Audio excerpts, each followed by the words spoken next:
Good evening, ladies and gentlemen. I am Ted Santos. I am your host. And tonight is Friday at 7:30. And it's time for YouTube and chill. And I come to you Fridays in the evening. And like everything I do, it's always from a man's perspective. And tonight, we're going to put a T in manhood tonight. And T is not for Ted, it's for testosterone. We are going to have a very important conversation. And it's one that probably many men have. I mean, we're all aware of it. But we're going to take this on in a very different way. And I'm not going to be alone in this one. I'm going to bring a guest. You guys know every once in a while on Fridays, I like to bring someone in, someone who's got it together and know what they're doing, know what they're talking about. And I've done a live stream with this gentleman in the past. So he's a smart guy. He's a very smart guy. And for sure, this topic is something he knows about. I'm also going to probably do a little bit of screen sharing with everyone to bring more, I like to bring life to things. So before I bring in the guest, I see the kosher clinician definitely we'll have to do something on this topic. It's an important one. And I know you have a very interesting background. You have a healthcare background, mental health. So,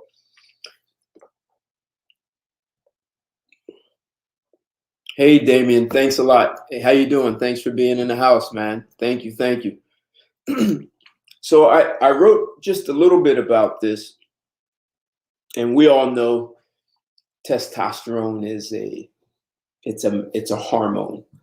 Women have it, they just don't have it like men do.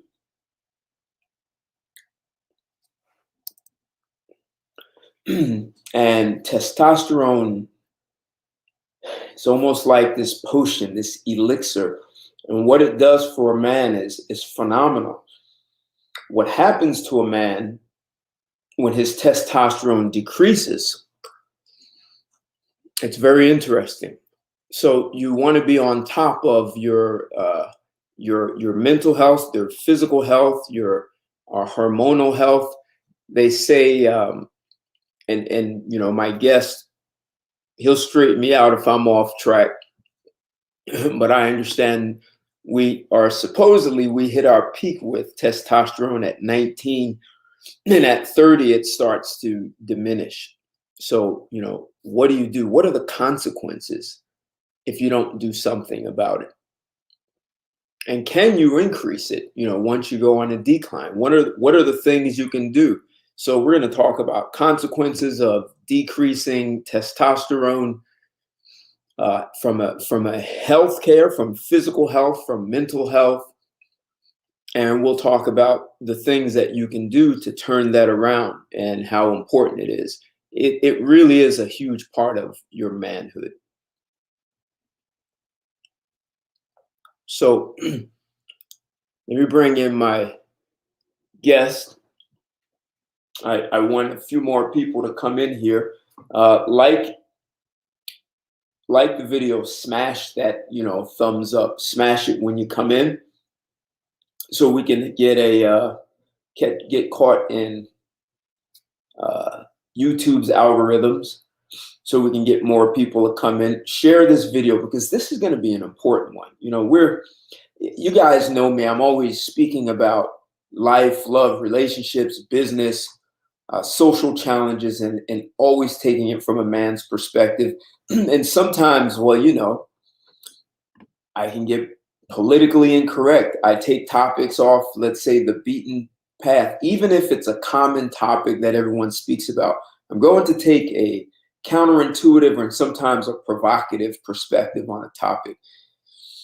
And today we're going to talk about testosterone, men's health, fitness, all from a man's perspective. You guys have heard me say before, for decades, we've been listening to women tell men what it means to be a man and what we're supposed to do with our bodies and how we're supposed to behave in the world. And I created this platform so that men could actually talk about life, love, health, business from a man's perspective without a woman dictating what we can and cannot talk about. As men, and speaking of testosterone, we have this testosterone that allows us to engage one another. And we have these other biochemicals that, give us this kind of power that allows us to engage one another that may be uncomfortable for women, except for men. This is like our way of bonding, and there's no reason we should ever be shamed for it. So I created a platform so men could actually do that. So share this video so other men can join in. I've posted in the comments, Cash App and PayPal. Any support would be greatly appreciated. Love always bringing informative and powerful information that will support men. And for the women who watch, this is a great place for women to learn things about men that they just didn't know, and some things they didn't even know they didn't know. What's going on, SW? Thanks for joining in. So once again, smash that thumbs up, smash that like button. Any support from Cash App and PayPal would be greatly appreciated. If you haven't been in my Patreon, come check me out on Patreon. I have a lot of content over there that's never been posted in YouTube. And without further ado, I want to bring in a gentleman who is this is a guy who definitely can represent testosterone. He's known as the Red Pill Rican. A lot of you guys know him on Instagram. And wow, my intent was to live stream this. So Red Pill, I'm going to bring you in. I'm not live streaming on Instagram. What's going on, man? How you feeling? Hey, it's good. Well, I'm glad you asked, man, because I'm feeling a little cold. I might be coming down with something. I don't know, but we'll see. I'll be all right, though. All right, cool. Hey, look, I have a request. Tell people who you are. Tell them a bit about you. And I forgot to live stream this on Instagram. So let me just grab something so I can do that. So introduce. I just posted on my IG so I could bring more people over as well. Yeah, for me, long story short, I made my page for the same reason why he did it. So us men have a place so we can actually talk about what's going on. And it's not just the whole dynamics about women either, all right? It's just about even your own personal health and fitness. And that's also how I try to separate myself from a lot of other Red Pill pages and channels, is that they only talk about the dating dynamics, but they don't talk about like business aspects, the finances, and your own personal health, your physical health. It matters. There's a mind and body connection when it comes to your personal self. And if you're not comfortable with one, if you're not happy with your overall physical appearance or whatever it is, when you physically improve yourself, you also increase you increase your testosterone, and you also increase your mental well-being. You improve it. So, and it all goes downhill as well. It boosts your confidence when it comes to the dating game as well, but that's a whole different topic. But right now, we want to talk about how it improves yourself as a man, like stuff that can help take away from testosterone, how to build it. And another thing, I don't know if you got the data, but also the data that shows that as time progressed through generation of men, how testosterone levels have actually decreased. Yeah, so, I heard that. Right. I heard it's decreased a lot over the past several decades, right? Oh, yeah, a lot. They said that even your grandfathers probably had, great-grandfathers had a higher testosterone level than our fathers did, and that our fathers probably got higher testosterone levels than us right now. Even grip strength, like physical strength, is even, they try to say that we've even gotten physically weaker over time. And I could believe how that's congruent with the whole drop of testosterone level as well, because that has to do with muscle mass and bone mass. Well, if we look at, we go back 100 years and look at the world of boxing, those cats, they boxed until were knocked out. So they could go 20, 30, but those cats would go rounds, man. It wasn't 15 rounds and you know, the judges decided you brought your own judges to the ring. And if you could fight for 25, 30 rounds, that's what you did. So they train differently. That's a different kind of grit and power, man. Yeah, different times. And even if you look at football, you look at these guys who, you know, they say football, you look at the 70s up into the early 80s, very physical game, like a rugged, a rough game. And they didn't have the kind of workout routines that we have now. And with those cats, they played, there were no steroids. They were not doing steroids. You know, now you have guys doing steroids in high school, man, and definitely in college. So they were depending on raw brute power. Yeah, and that's the thing about performance enhancing drugs. I want to, man, my bad. I hope YouTube doesn't have a blacklist for that, man, because we're not talking about it, endorsing it. We're actually talking about it in consequences of that as well, because that is linked to testosterone. Because a lot of athletes, especially the pro level ones, that actually became prevalent starting, I think, like I want to say the 80s or 90s, like the steroid era with baseball and all that. I don't know if you remember like the Balco incidents, what happened like the early mid 2000s. Yeah, there were some cats who were getting popped for that. They were getting busted for doing that. Yeah. So a lot of people like, hey, personally, the way I see it, hey, if that's what you want to do because you want to take your career to the next levels, you're trying to get into pros, hey, do what you do, all right? But I'm not endorsing it. But be aware that when you start taking these PEDs, you are shutting your body's natural production down. And once you stop, you may or may never get that back. Right there. So your natural production for what? Testosterone. All right, good.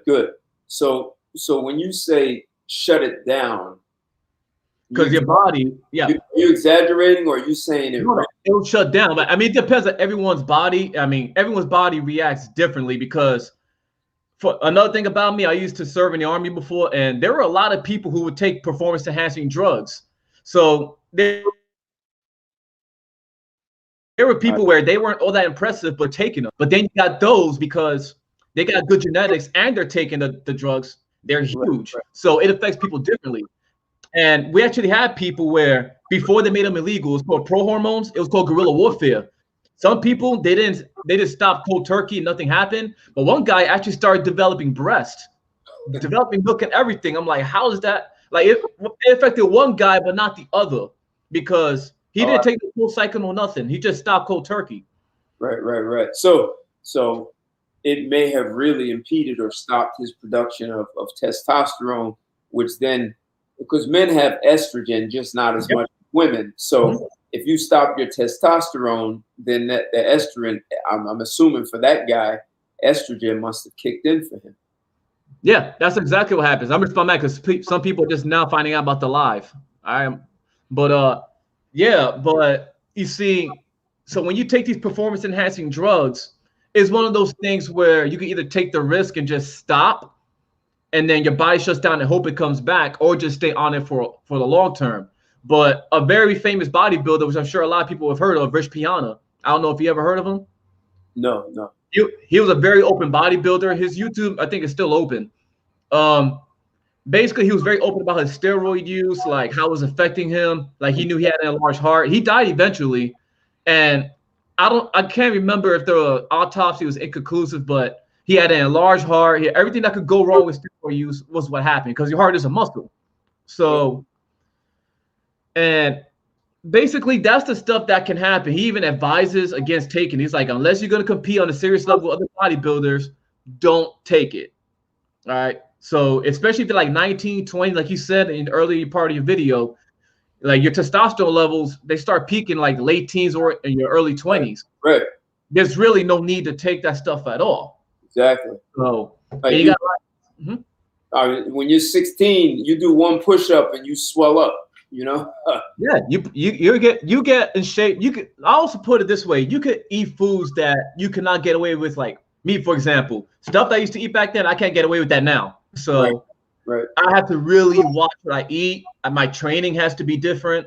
So before I didn't have to do HIIT training at all. Now I have to, in order to make my body start burning fat more. Otherwise, what kind of training did you just say? HIIT training, high intensity interval training, is proven to be 9 times more effective at fat burning than cardio, because calorie burning is not necessarily the same as fat burning. You want to burn fat, and that's a whole new level of intensity. You want to force your body to push yourself past certain limits. Cardio is more about burning calories, which burns weight, but which helps you lose weight, but it's not synonymous with trimming off fat. That's why you have long distance runners that still look like all soft and feel all soft. You know what I'm saying? Because they're not burning fat really. They're losing weight, they're burning calories, but they're not burning fat. They load up on carbohydrates because and that they're burning carbs. So, you know what? I want to just see you mentioned you're not burning fat. So there are consequences for having too much fat. Oh, yeah. And there's a relationship between fat and testosterone, isn't there? Yes, there is. The more fat you have, the less testosterone you'll have. All right. And it affects you numerous ways. Like, because let's be honest, this is what really attracts a lot of guys into it. But if nothing else motivates you, have this motivate you. The higher your body fat percentage is, the lower your testosterone levels is, and the lower your sex drive is. And you're more likely to suffer from erectile dysfunction. Is that really something you want? Right. Exactly. See what I'm saying? Let me just so you know, every once in a while I like to give people some facts so they don't think we're just making this stuff up, right? Right. Yeah. So, you know how people are, man. If it ain't in black and white, they don't care. You know, they don't want to hear it. But so let's see. I'm thinking, where do I want to start here for this? Take your pick. It all connects. Yeah, I've got it. I want to start with this one right here.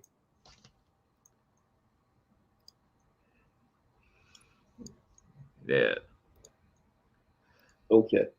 So here's an article. Here's what happens when you don't have enough testosterone.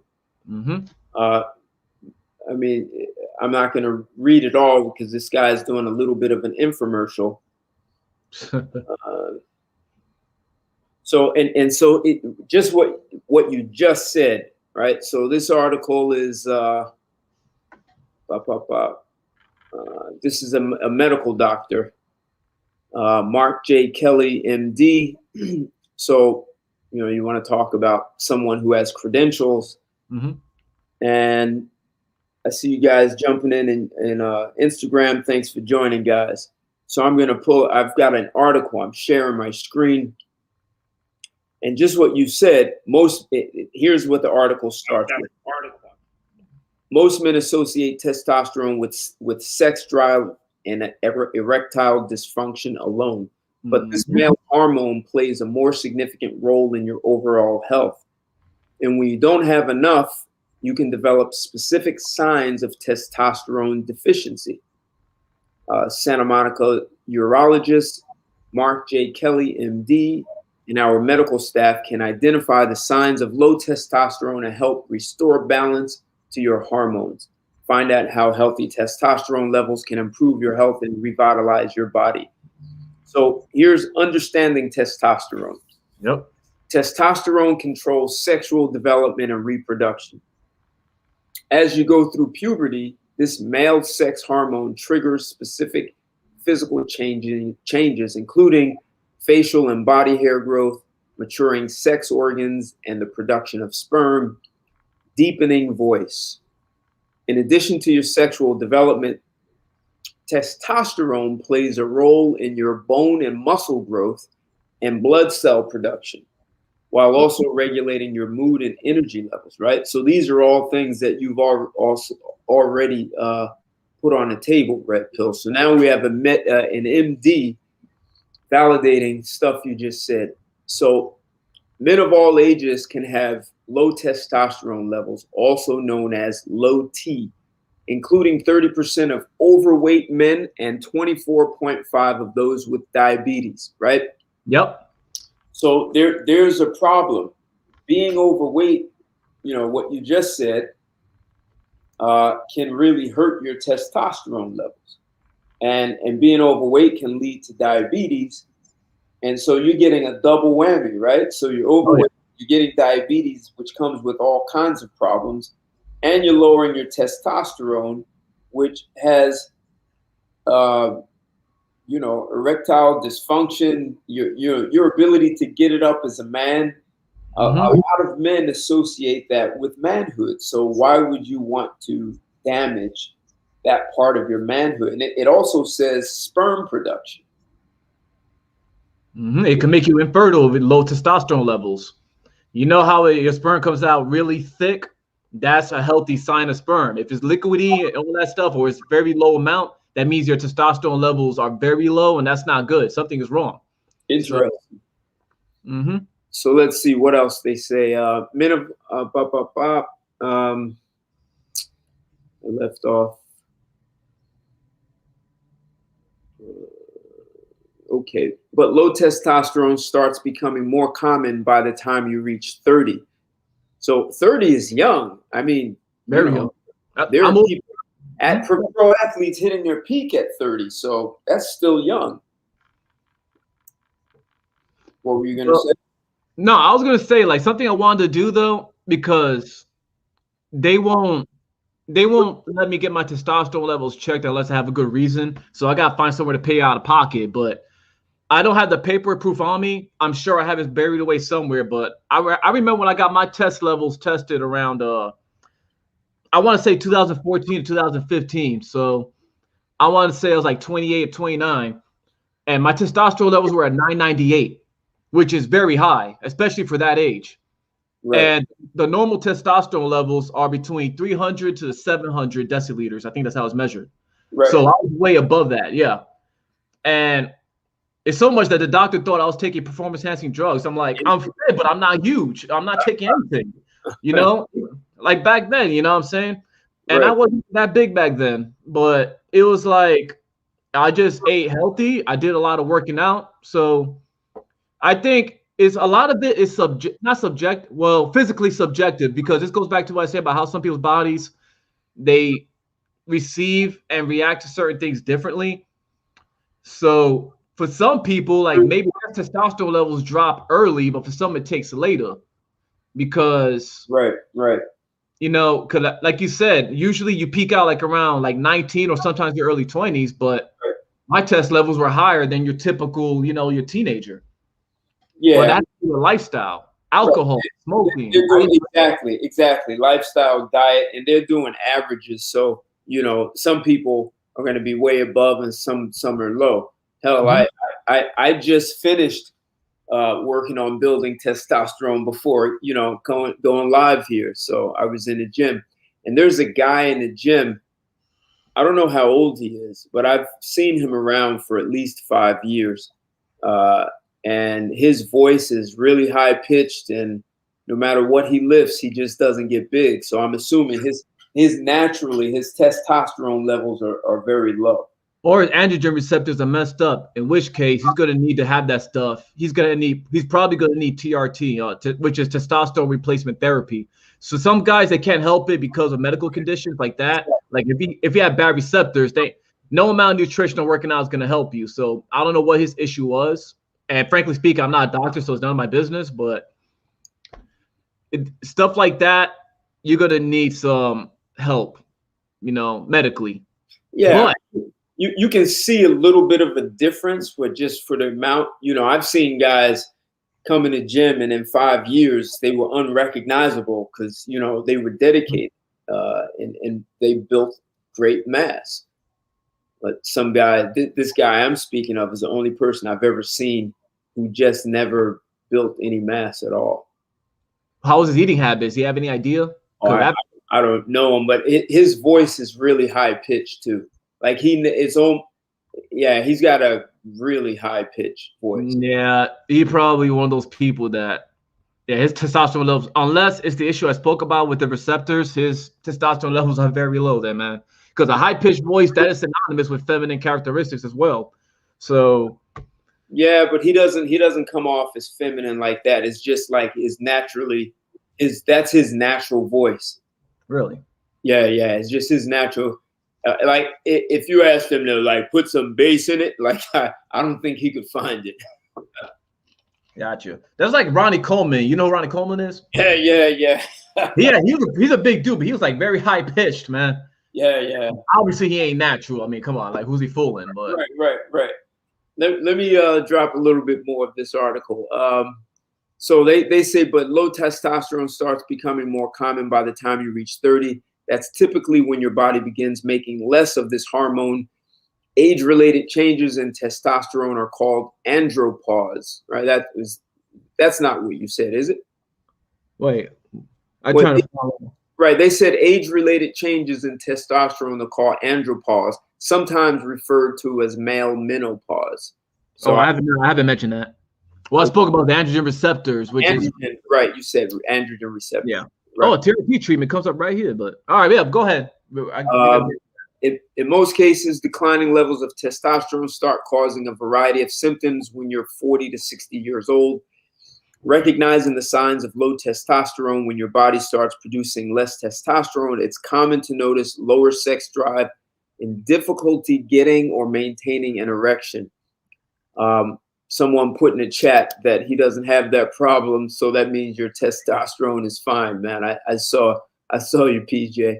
But low testosterone can cause additional issues that include weight gain. That's interesting. Hair loss, both on your body and face, lack of energy and endurance, fatigue, loss of muscle mass and bone density. You talked about that earlier. Problems falling and staying asleep, emotional changes like irritability and depression, memory issues and difficulty focusing. And here's a number. They talk about a number. When you have less than 300 nanograms of testosterone per deciliter. Yeah, but it's deciliter. Okay. Right. Or symptoms affecting your quality of life. Yeah. And so this guy talks about treating. Oh, and he talks about testosterone replacement therapy, TRT. You mentioned. Yeah, I just caught that also. I just spoke about that. You're going to need it. But right there about the 300 deciliters of testosterone, though, that should be age dependent. That's why I hate when they make that journal statement, because if you're 20 years old and your testosterone levels are like 350, that's low. I mean, if you're like 80 years old with the testosterone levels of 300, okay, but that's expected. But if you're like 20 years old and you got like 300 or 350, okay, now that is not normal. And they're not going to help you because that's considered normal by their standards. So I know people thinking, well, you don't got a PhD. What do you know? Well, think about it. I mean, you're 20 years old and your testosterone levels are around like 300 deciliters. Does that sound normal to you? So well, he may be talking about his target market may be older people, like guys who are a little older. I would hope that's the case, because 300. Now, but I have seen it in other places. You got other sources pulled up, right? Or this? Yeah, I'll pull up. Yeah, because the general range is 300, between 700, 1,000, depending on what your source is. But they all come to general agreement that it's around that area. Okay. But I think it should be age dependent. I don't think I ever seen one where they actually separate by age, because you go ahead and tell a 20-year-old that, hey, your 350, testosterone is normal. No, that's not true. So you're saying that's good. That may be normal for an 80-year-old guy. Yeah, maybe for an 80-year-old guy, but not for no 20-year-old. And if you take care of yourself and eat well enough, you can keep your testosterone levels around 500 until you're like 70. That's in the NASM textbook, if I'm not mistaken. Like I said, I read that textbook a while ago, but that caught me off guard. I was like, oh, really? Up to 500? That's actually pretty decent for a 70-year-old. But anyone else, I don't know if other trainers out there are like NASM certified, but if you read the textbook, but I found that interesting. I think it was in the NASM, but. So here, 12 quick signs. This is in healthline.com,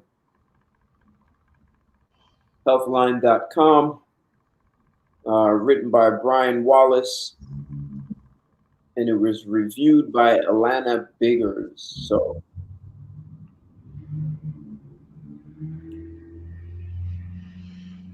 testosterone is a hormone produced by the human body. It's mainly produced in men by the testicles.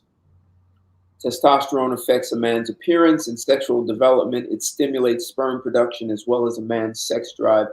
It also helps build muscle and bone mass. So I just want to say something about that. Muscle and bone mass, right? So and we're gonna get to things you can do to increase testosterone. Except if you have a weak bone mass, doesn't that make it?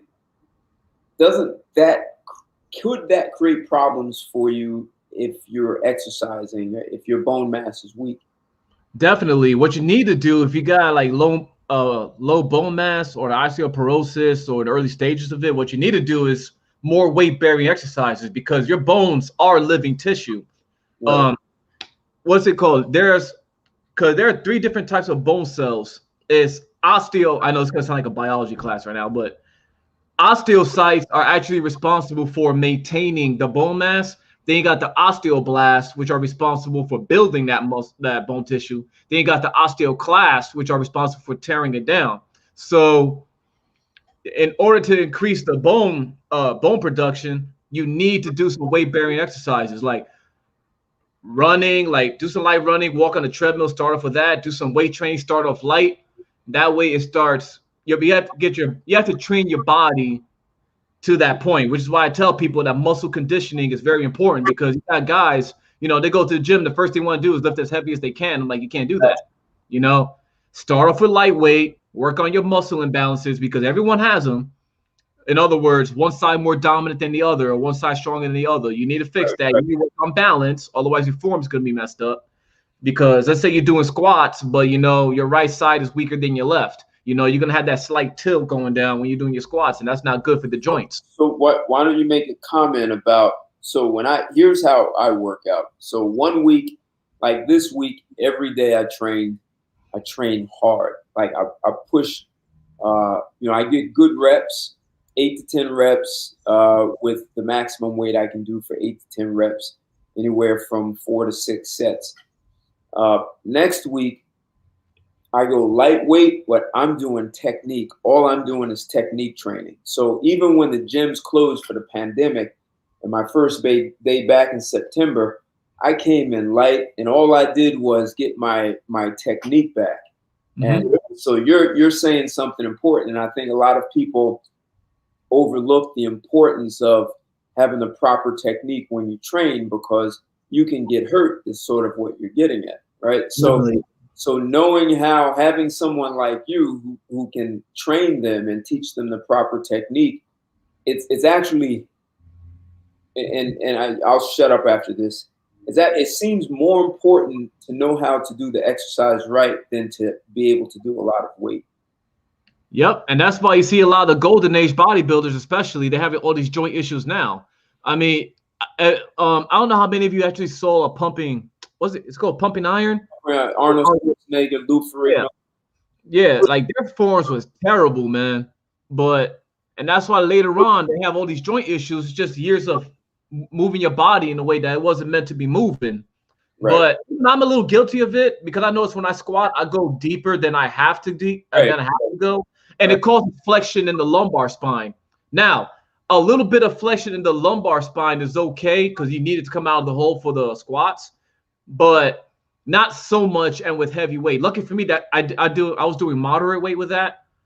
But you see, this week into real technical stuff. But the bottom line is, you want to make sure you practice good form before you go into with a heavy weight, because you go into heavy weight. This is where you see these videos on YouTube of Snap City, where these guys are trying to stack up all this weight. Their elbow snap, their knee snap. Right. And they get the bar right here, the bench press, and then it comes down on their face or on the neck, and now they're choking. Right. See, so when you train people, is that the first thing you do is teach them the proper technique and form? It depends on their experience, because I get people who never been in a gym before. I get people who are high school athletes. I've had boxers. It all depends on their level of fitness, because some they already have an idea, but like they know how to do exercises. Right. They know what the purpose is, but they don't know how to construct a program and organize one. Okay. And that's what a lot of people don't understand. They're like, oh, I could look up on YouTube. Okay, but do you comprehend the knowledge? Can you put it together? Because if you could simply watch a YouTube video and read some stuff, then everyone would easily excel at everything. That's not the case. You excel at one thing or not the other. There's a reason why I'm not a mathematician. If I need something done, I'm going to get a mathematician. You know what I'm saying? Like, hey, Right. Your knowledge and skills put it to work. I can watch videos all day. I struggle with math. That's just me. Well, But even if you demonstrate an exercise in the gym and a person just does it the way you do, most of the time they do it incorrectly. Like you have to help them get their form right. So I'm saying that to say, just because you saw it on YouTube, I mean, you could be standing in front of the person and demonstrate it, and still be off a little bit, but they won't realize they're off because they don't know the proper technique. yeah, and I tell people, don't be afraid of recording yourselves either. Don't be ashamed, because you might see things from a certain angle that you otherwise would have never noticed. So I don't care what people think. I'll put the phone up, I record myself. Yeah, so what? You know what I'm saying? So Right. I'm not gonna hide the obvious. Everyone does it, you know what I'm saying? But I'm not posting selfies every day. It serves a purpose. Right. So, Exactly. no? I just say exactly right. It's training. Yeah, it serves a purpose. But even if some people, you have to word things differently to them, like you really have to try to explain it in simple terms, like, hey, tighten up your core muscles. And then when you bend down, make sure you bend your knees a little bit. I'm talking about like barbell Romanian deadlifts right now, for example. That's something people commonly screw up. But because a lot of the moves, they look easy, but when you go and do it, it's like, okay, this ain't so easy. It takes a lot of coordination.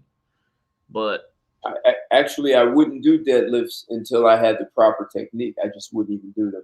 I had actually stand there and show me how to do it the right way. You can damage yourself with deadlifts. Yeah. And speaking of which, about testosterone, in a way to get back to that, heavy compound movements will help you boost testosterone levels. Compound movements, bench press, squat, deadlifts, lunges, military press, anything that involves multiple use of muscle groups, that's considered a compound movement. Okay. So if you want to get bigger muscles, compound movements are it. And then whatever you're lacking, you could do isolations. Like me, I need more biceps. So I have a different day where I do arms. I do nothing but like isolations, like curls, cable curls. You know what I'm saying? So, but my chest is pretty big. My back is pretty strong. So I just work on the isolations. Let me see if this will.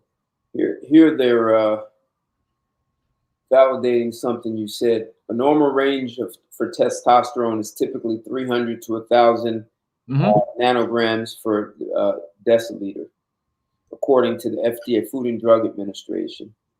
A blood test called a serum testosterone test is used to determine your levels of circulating testosterone. And you're saying that your doctors don't want to do that for you unless you have unless there's a good reason, because it costs money. I told her I'll pay for it out of pocket, but I have to go to a civil. Well, I'm through the VA. They're not going to do it. I have to pay. Okay. I'm going to have to pay for it outside of it. Okay. But when I got mine tested, I was still in the service. So I just told them, like, hey, I just want to get it checked, and it wasn't an issue. But I don't know. The VA, I guess they don't want to make that happen. I guess could they get enough appointments as it is that feels unnecessary. So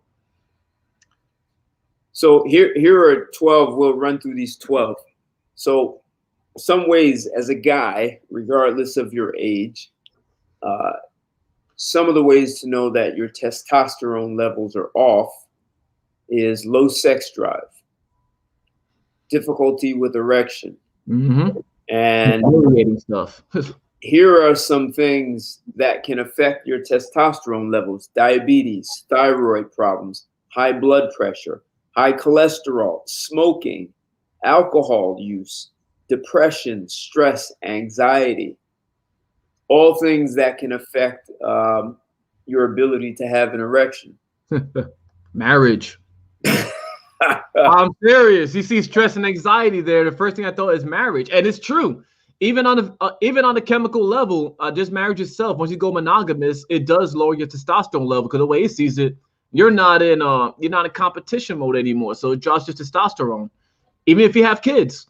If you have kids and you're a single father, you're definitely gonna be hit hard. Yeah. It drops.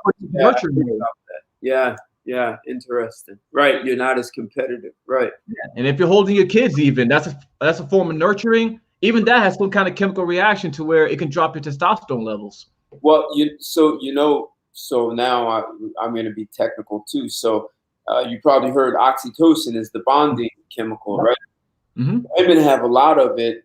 Men have a lot of testosterone. Women have oxytocin. When they're pregnant, they bond. Even when they have sex, even when you touch or talk to her, her oxytocin goes up. So I think what you're saying is when a man has children, his oxytocin levels start to rise, which he's depending less on testosterone, which is the aggression, the competition. Exactly what happens. And now here's the interesting thing: testosterone actually blocks oxytocin. So if you're a single guy, women think we're playing it cool, but it's like, no, it just takes longer for us to secrete oxytocin. And if we're in competitive mode in the rest of our lives, hell, we're blocking off oxytocin anyway. Yeah. Interesting. Yeah. Go ahead. But yeah, go ahead. Well, you mentioned this one, low semen volume. That could even make you impotent. If you wonder why you can't have kids, hey, that's another reason. That's how testosterone could screw you over. Hair loss. Testosterone plays a role in the body, including production, balding, natural part of aging, while it's inherited. So they say men with low T testosterone may experience a loss of body and facial hair. So I see guys with a beard that won't fill in. You know, I got plenty of hair, man. I ain't worried about that. Fatigue. Men who are experiencing fatigue, and you may be married and experiencing that, right? So I'm telling you, marriage, when it causes stress and anxiety, I mean, it will negatively affect you. Relationships too, I bet. Right. Low muscle mass. We talked about that. Increased body fat, decreased bone mass. And also, guys, if you have low bone mass, that means your body is easily fragile now. You know your bones protect your organs, right? And this is why older folks, when they trip and fall, they're a hazard for that because their bones are more brittle. Right. And that also comes from a non-active lifestyle. Your bones have to be used to weight bearing. If they're not used to weight bearing, your bones become weaker. If your bones become weaker, you are more at risk. All right. So decreased bone mass, mood changes. So a guy who's going through mood changes and you don't understand what's going on, you might want to go get your testosterone levels checked, right? And so we're going to move into things you can do to increase your memory. You're affected, your memory. Hell, even if you're 50 years old, you're starting to be negative. Your memory is being affected negatively. You might want to check out your testosterone levels. Smaller testicle size can be a sign, and low blood counts. Doctors have linked low testosterone with an increased risk of anemia, according to research article in the Journal of American Medical Association. When the researchers administered testosterone gel to anemic men who also had low testosterone, they saw improvements in blood counts compared to men who used the placebo gel. Some of the symptoms anemia can cause include problems concentrating, dizziness, leg cramping, problems sleeping, and an abnormally rapid heart rate. So, in reading this, it was interesting seeing that they had a testosterone you can use as a gel. I didn't know that. Yeah, but the legit testosterone stuff, the medical stuff, you have to get straight from a pharmacy. So there are very few people who have connections to the real stuff. So I'm kind of leaning back towards PEDs right now because a lot of you guys, if you're on that, you're probably buying something that someone made in their basement. It's probably not even evenly distributed through the pill. So that's another risk you're taking. You don't know what they're putting in it. And the real stuff is expensive, man. So you guys got to be careful out there what you take. But think about memory, though. That also comes with how much are you actually reading, because people don't read as much now. I can't remember what the numbers were. But because people don't read as much, it actually affects their intellectual thinking. Like their critical thinking skills are actually lacking. Well, and me, I'm in school, so I do nothing but read. So yeah, I'm sick of reading, man. But yeah, I just want to throw out that sidebar because it's about self-improvement as a man, right? That's part of it. Right. And self-improvement. So look at this. self-improvement is more than, so reading, yes, it helps keep the brain exercising, right? Except if you allow your testosterone levels to drop, you become moody, you have a problem with memory, right? Anemia. These are things that, people may not look at as improvement, self-improvement, except they are. I mean, if your memory is suffering, that's going to have a hell of an impact on all aspects of your life, including your career, right? Oh, yeah. And if you're moody, it may be more difficult for you to negotiate in business or get other things done in life. So, yeah, I mean, this has to come up under self-improvement, keeping your testosterone levels at a high level, or at least healthy, if not high. So Yeah. go ahead. Yeah, go ahead. No, I was agreeing with you because because I was going back to an earlier point when you first brought me on. That's another way I try to separate my page from the others, because I don't want to be strictly about the dating dynamics. I also want to talk about ways that you can improve yourself. You know what I'm saying? Like, I'm gonna stick with what I know with fitness, and even with promoting business, because I gotta promote myself, right? So I tell men about how to do that. So this is how it all links together.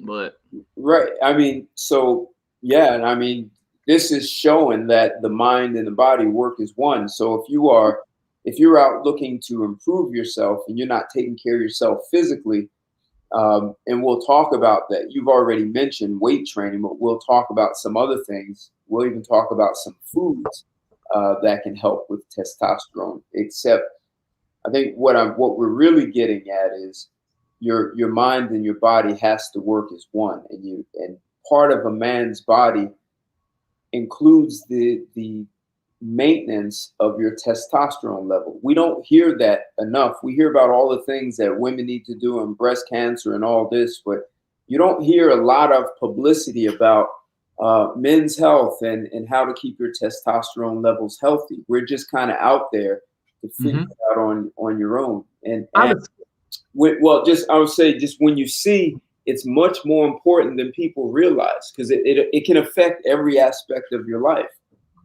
Yeah, but yeah, some people try to demonize it. So there are people speaking to be like, it's linked to aggression, it's linked to control and all that stuff. And it's like they make it seem like the higher testosterone level you have, the more dangerous you are. Right. I don't think people understand that the people who got things done more than likely they had high testosterone levels to begin with, because who else is going to do it? You know what I'm saying? Like, to do the jobs that they're synonymous with, having to be strong, that you got to get down and dirty because it needs to be done. That is men putting in that work. So unless the woman is real butch, I don't see them out there doing that type of work. So go ahead. It's synonymous with leadership. All right, go ahead.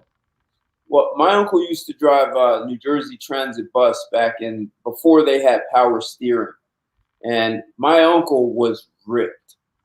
So I asked him, maybe, I don't know, 5-7 years ago, "Hey, uncle, were you lifting? Tell me about your routine," because this cat was just cut biceps, chest, chiseled V. And he said, "No, I never lifted weights." He said, "Driving that New Jersey Transit bus with no power steering, man." He said we were all big, and I guess he had some genetics to support him, but he was ripped just from power steering. I'm saying this to support what you just said. So I said to him, "Well, you must have had no women driving the bus." He said, "Oh no, we had one woman, and she was butch. She was real butch." Of course. And he said, my route was right behind her every day. He said every single day there was this really tight turn that she just couldn't make. So she would be sitting there at this corner. I had to get out of my bus, make the turn for her, and then she would go. He said every day that happened. He said eventually she quit because it was too hard on her body. And there goes the limitations. Same thing with being a lineman. Like, you got to carry all those tools. You got to go up the pole with all that stuff. You're outside working the elements, and you're on call. That means during the hurricanes, even once the power lines are out, hey, get out there, You got to get this stuff back together so people could have electricity back in their homes. Right, right. Not a lot of women are doing that. And lineman is one of the most dangerous jobs out there, even elevator repairmen. Absolutely. So Oil well drills, man. exactly. Still die on those jobs, man. I mean, ain't no low testosterone dudes working those types of jobs. So, you know what I'm saying? Oh, and I meant to say something when you were saying that we were talking about reading. You said testosterone levels have dropped. They say in the past 100 years, IQ levels have dropped about 14 points also. Oh, yeah. Yeah. I mean, people try to say with a lot of things is like nutrition as well, which I also believe. I believe they're putting chemicals in food that probably wasn't being used even 100 years ago. Right, right. So pesticides, right. But then again, it's also a personal responsibility for people to go out there and actually exercise themselves too. You get what I'm saying? Because I'm eating the same foods a lot of people are eating out there, generally speaking. And Right. like I said, I still kept my test levels high enough. I'm still able to put on muscle mass. I'm still able to, to study my books and pass and all this stuff. So it's like, what are you doing to offset it with this knowledge giving? You're just gonna sit there and complain. What are you doing to physically, actively take part in your own rescue? You get what I'm saying? That's what you and I are here to do. Mm-hmm. So we're gonna support them. Another article in Healthline: 8 proven ways to increase testosterone levels naturally. Testosterone is the main so they say it is a steroid hormone produced in men's testicles and women's ovaries. The adrenal glands also produce small amounts. During puberty in boys, testosterone is one of the main drivers of physical changes like increased muscle, deeper voice, and hair growth. However, having optimal levels is also important throughout adulthood and even during old age. In adults, healthy levels are important for general health, disease risk, body composition, sexual function, and just about everything else. Additionally, increasing your testosterone levels can cause rapid gains in muscle mass and vitality in only a matter of weeks. Interestingly, it also plays an important role in female health and sexual well-being. Hey, I don't know if you knew this. When a man and woman kiss, like if like a really intimate, like sexual kiss, the man is literally transferring testosterone to the woman through that kiss, and that arouses her. So the more testosterone he's transferring to her, the more aroused she becomes. Nah, I didn't know that. I just learned something just now. Yeah. So that good French kiss can go a long way. Yeah, but I don't know about kissing these modern day women like that now. I mean, you don't know where they're coming from now. Yeah, I know. I get the point, but it's kind of iffy now, man. But don't kiss. Like I don't care what you do, you're not around me, but don't bring that business over this way. You know what I'm saying? But yeah, there was a point I wanted to make also about, I can't remember what it was. Man, I can't remember what it was, but yeah, let's go ahead. Maybe it'll come to me later. Okay. So number one, exercise is one of the most effective ways to prevent many lifestyle-related diseases. Interestingly, it can also boost your testosterone. A large review study found that people who exercise regularly had higher testosterone levels. In elderly, exercise increases testosterone levels, fitness, and reaction time. New research in obese men suggests that increased physical activity was even more beneficial than a weight loss diet for increasing testosterone.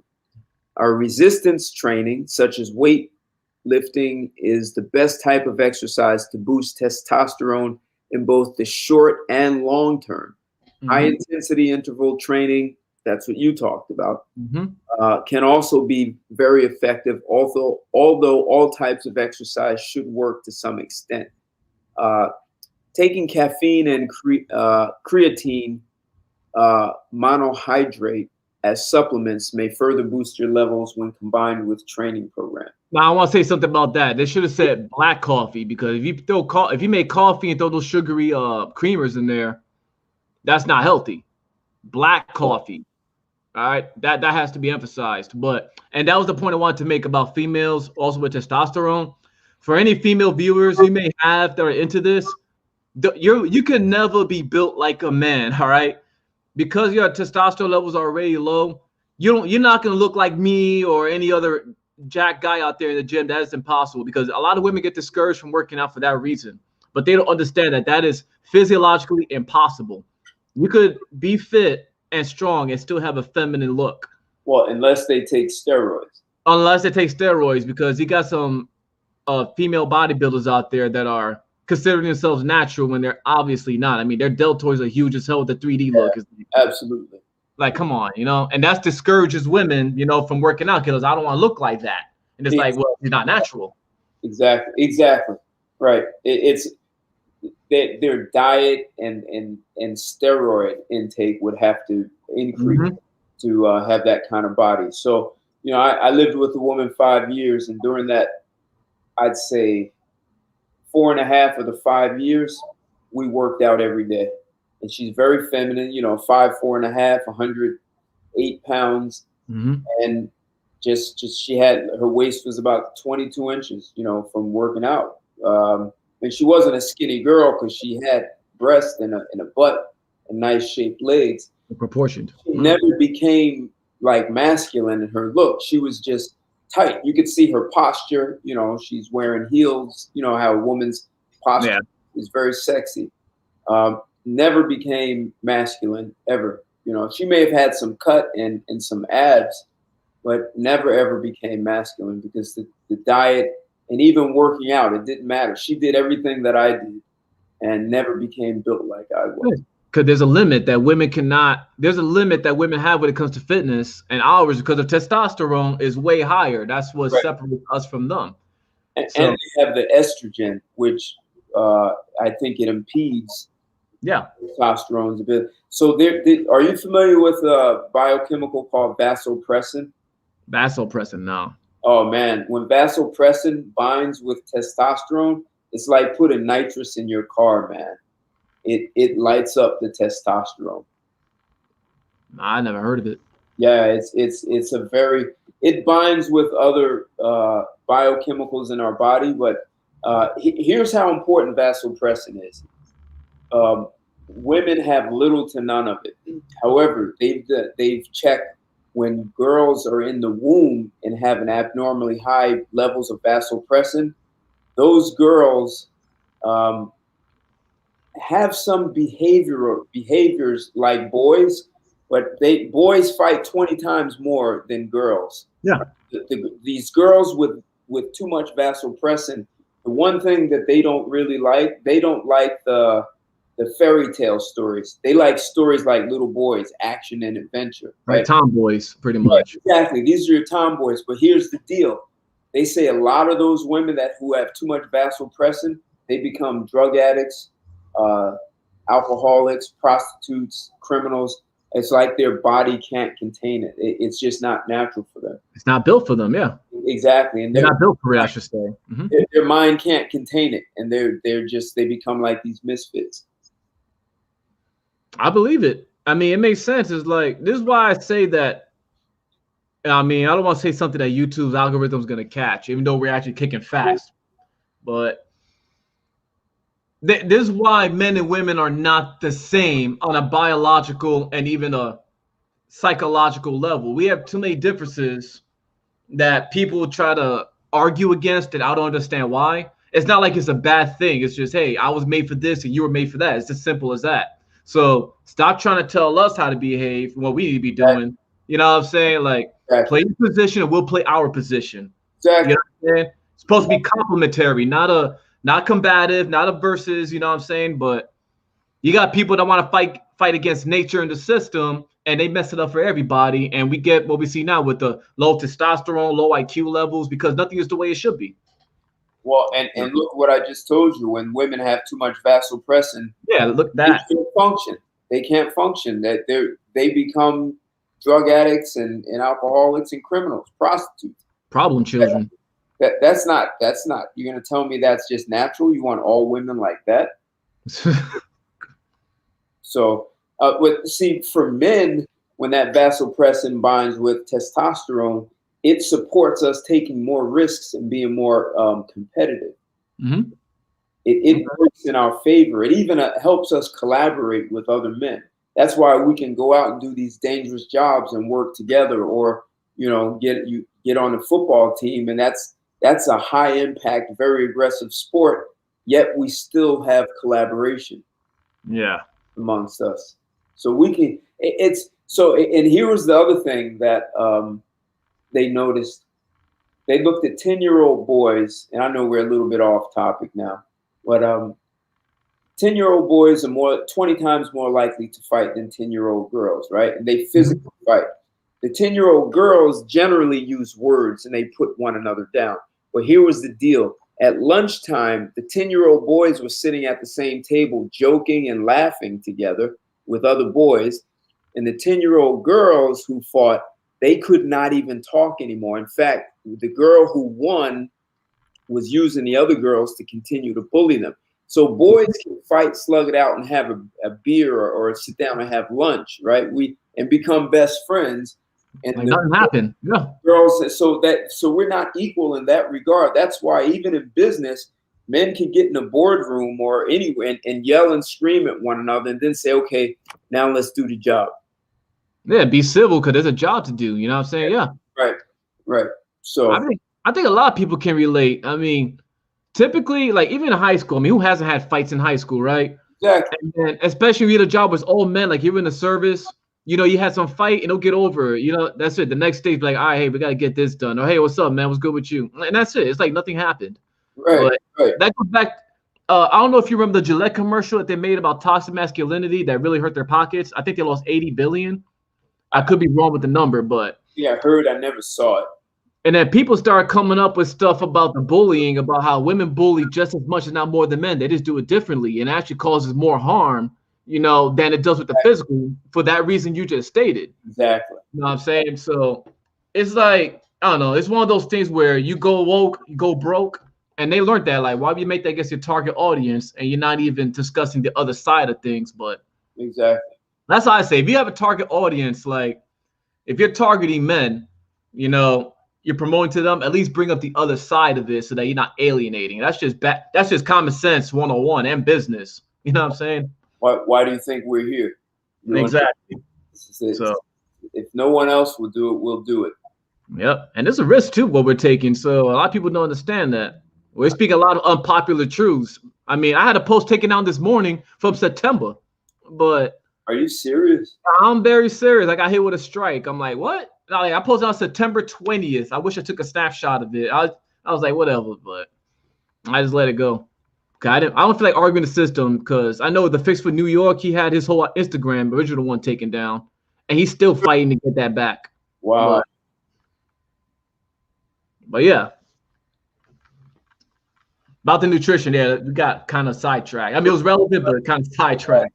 Tom Lindsay said, first week of high school, 2014, had a fight with a guy, became mates afterwards, and are still mates to this day.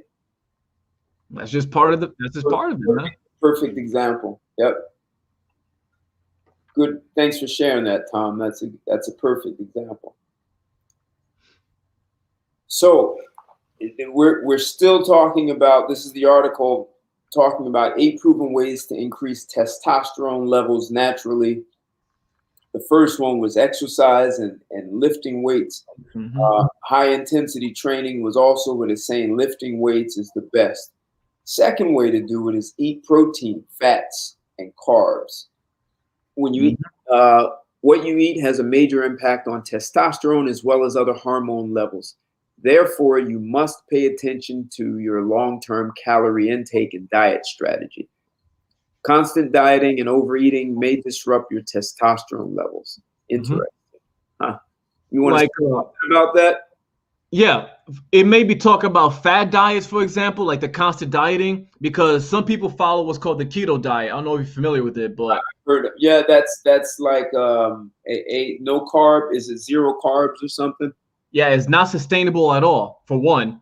And secondly, it was meant for people who had epilepsy, because they found out that when they ate that type of diet, not only did it reduce the frequency of the seizures, but it also reduced the intensity. So if you're a healthy individual, you don't have that issue. There's no reason for you to eat a keto diet because you you could cut out carbs, but it's not sustainable. And people forget that carbs, your brain needs that as for energy as well.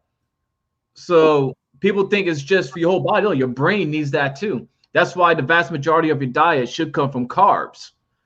And you got people that try to promote the high fat diet as well. I mean, because it does train your body to burn fat as well. But again, is that sustainable? Are you going to increase your risk by eating all these excess fats? Right. Even good fats in excess is still bad. Right. So, exactly. I mean, people are not thinking long term. Like, you need to find something sustainable with foods you like. That's important, because if you don't like to eat that way, it's not going to last long. So that's another thing. You got to find something that you like. Like for training, you know what? If you like doing the elliptical, that's what gets you going, do it. If you like running, do that, but it has to be something, that you will be consistent with. Okay. Otherwise, you're not going to want to continue. Very cool. So, yeah. I figured you'd have something to add to that. Yeah. So here they say eating enough protein can help maintain healthy levels and aid in fat loss, which is also associated with your testosterone. Building muscle. Said fat blocks testosterone, right? Okay. So here's something interesting. Carb intake also plays a role, with research showing carbs can help optimize testosterone levels during resistance training. There you go. So that, right. So. Yep. Sufficient healthy fats. That's the key. Healthy fats would be like avocados, seeds, nuts, foods like that. That would be healthy fats, not butter, cake. not those types of fats. You want to stay away from saturated fats. That's the stuff. That's because the way they chemically bind it, it's actually harder for the body to break down. That's why they say like the unsaturated types, the poly, the mono, those are the ones you want. Okay. All right. Not complex fats, but you know what I mean. Well, what about what is it? Carbs. Complex and simple carbs? Simple carbs, even fruits are simple carbs. Which is why you got to be careful, because the sugar is good sugar, but again, like anything else, too much of it turns into, it's not going to be healthy for you. But complex carbs would be like your vegetables, sweet potatoes. Those would be examples of complex carbs. Grains, like oatmeal is a complex carb. If you're going to eat bread, I highly recommend you eat wheat bread. Stay away from the white bread. That's refined bread, because what refined carbs does is it spikes your insulin levels very high. Now, all carbs will raise your insulin levels, but we're talking like this with the refined stuff. Meanwhile, with the the complex carbs, it's like. So white rice is another example that is not good. What about pasta? Pasta.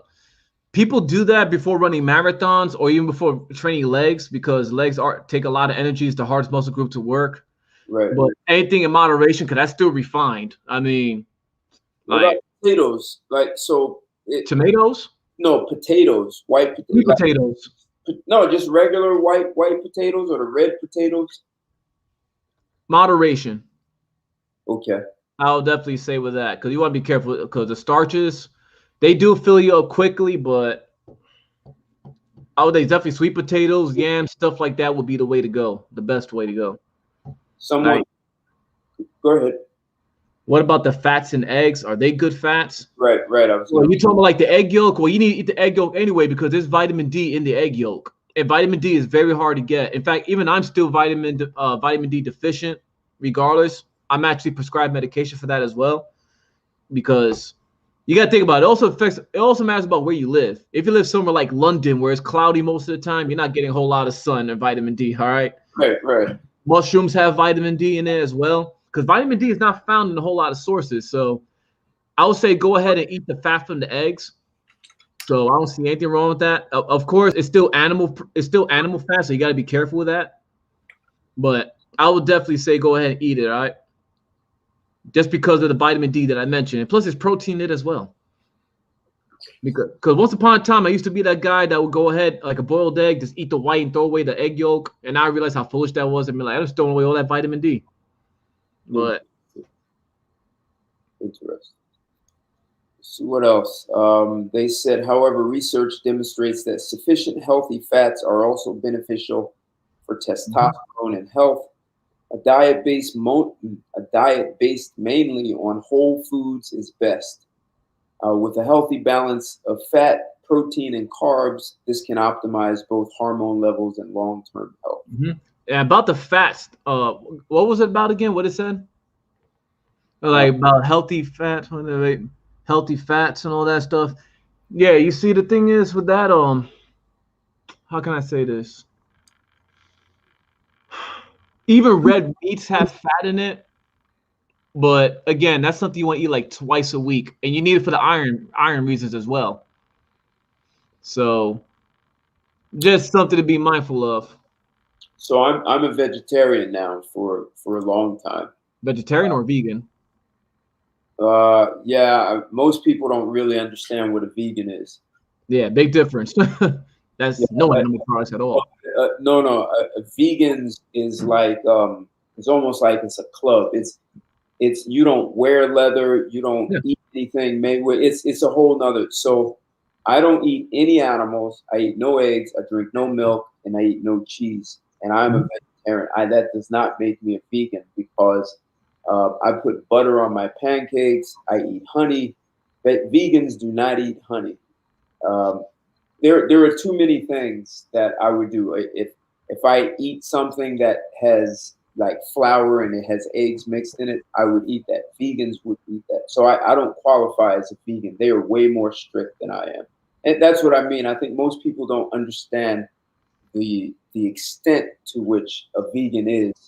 Uh, when you look at a vegetarian, I don't eat any animals, like nothing. Anything that swims, walks, or slides across the ground, swims, I don't eat that. I So got you. But as a vegetarian, what you need, well, you see, your situation is unique because now you have to eat more than usual because plants are incomplete proteins, whereas meat is complete proteins. You don't need to eat as much, and because you need to combine certain types of proteins together. But before they said you have to do it all in one sitting, in one meal. But now I think new studies are showing that as long as you get it sometime during the day, your body will still use those proteins accordingly. And what what so, huh?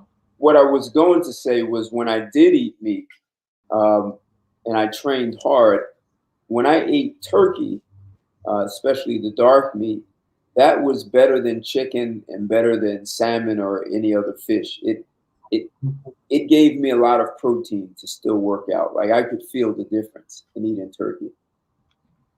Hmm. And this guy's talking about on the keto diet, your body will go through gluconeogenesis. You don't need to ingest carbs. Yes, you do for the reasons I've stated, but again, I will never tell someone to stop doing something they find works for them.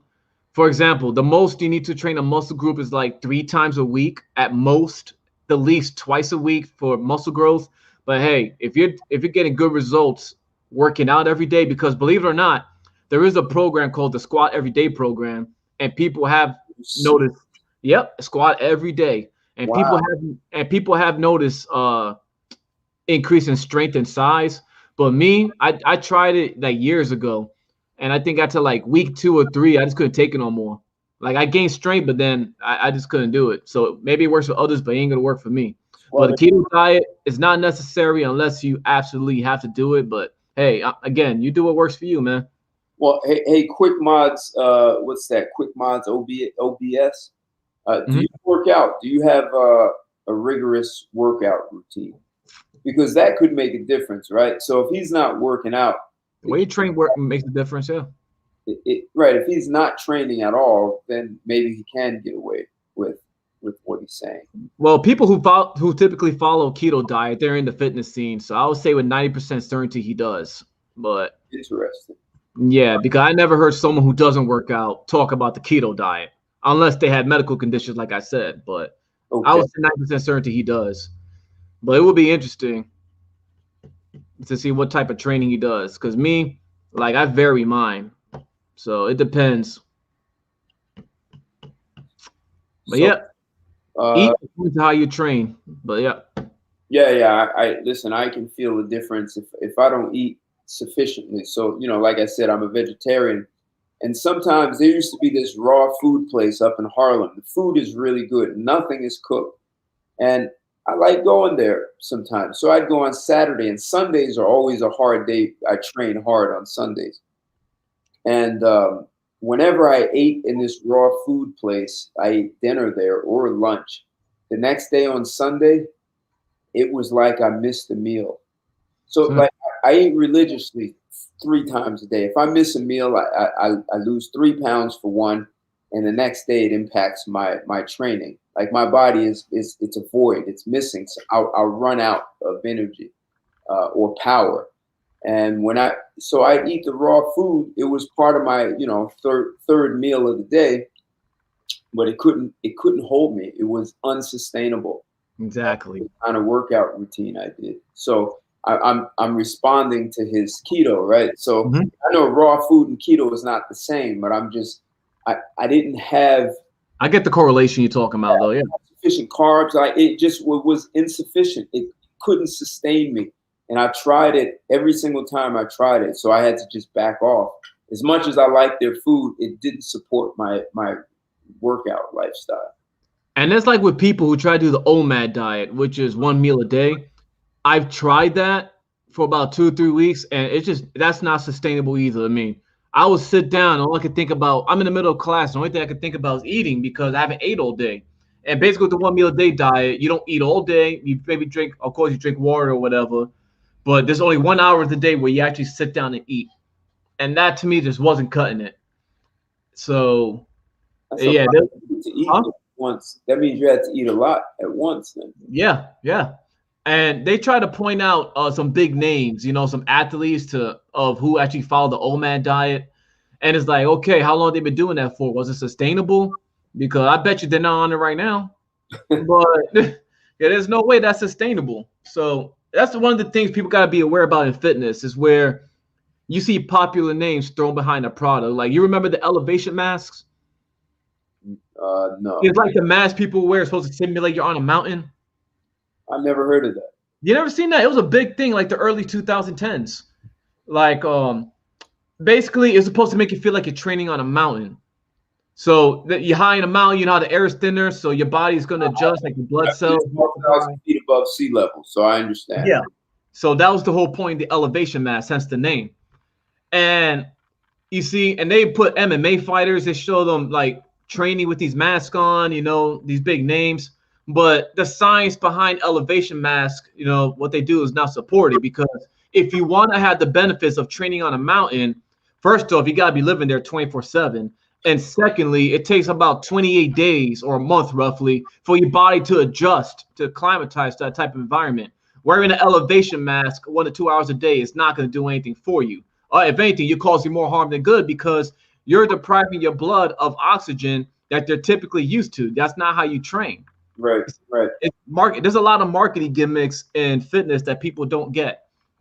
Like all these like overnight abs, like you put around your waist. Oh, go to sleep and it contracts for you. Like, that's not how it works. That's basically what it is. People gotta be aware of these these diet fads, these marketing gimmicks, equipment that don't even work.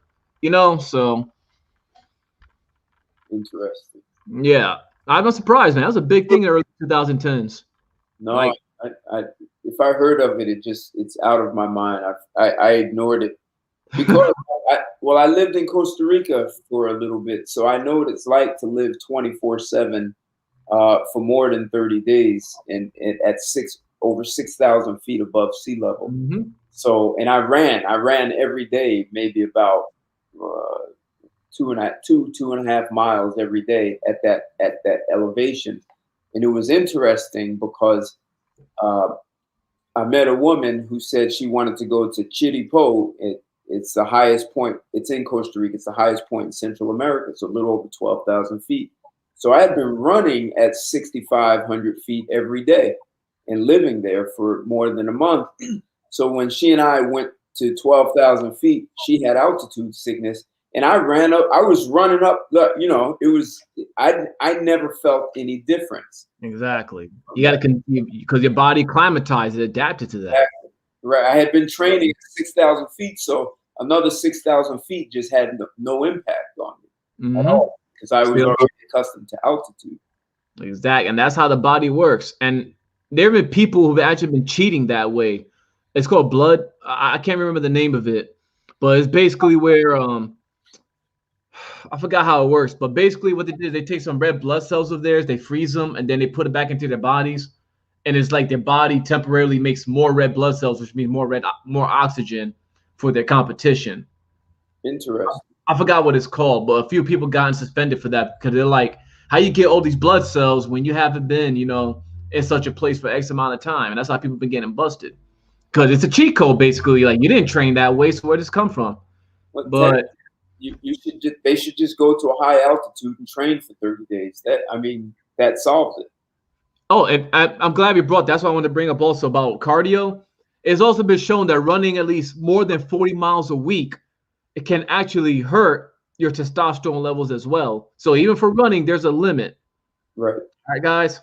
So keep that in mind. I mean, I understand a lot of you, maybe some of you out there are trained to be long distance runners or maybe even marathons for whatever if you're preparing for one. But just know that is also a consequence of trying to run more than 40 miles a week. All right. Very interesting. Yep. That's about the cutoff right there. So there's another thing that hurts testosterone, and that's stress and cortisol levels.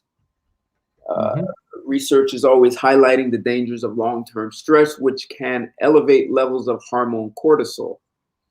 Unnatural elevations in cortisol can quickly reduce testosterone. Quickly reduce. Wow. These hormones work in a seesaw-like manner. As one goes up, the other goes down. Stress and high cortisol can also increase food intake, weight gain, and storage of harmful body fat around the organs. Interesting. In turn, these changes may negatively impact your testosterone levels. For optimal health and hormonal levels, you should try to reduce repetitive, stressful situations in your life. You said marriage, so focus on it. It is stress. Even relationships, it's stress. Regular exercise, good sleep, laughter, and a balanced lifestyle, all of which can reduce stress and improve your health and testosterone levels. And that brings up another point because you got to think there's a lot you can't control what women do, man. Like if you sit there wondering what your woman is doing, where she's at, what's that cause? It's causing stress. It's causing you worry. So this is why I try to put you guys in a position to where you just worry about the things you can't control, not things that are out of your control. But at the end of the day, I know people are going to do what they want to do at the end of the day. All I can say is that you've been warned. So when things play out the way we predict, don't cry about her. Don't complain about her. You took that risk knowing.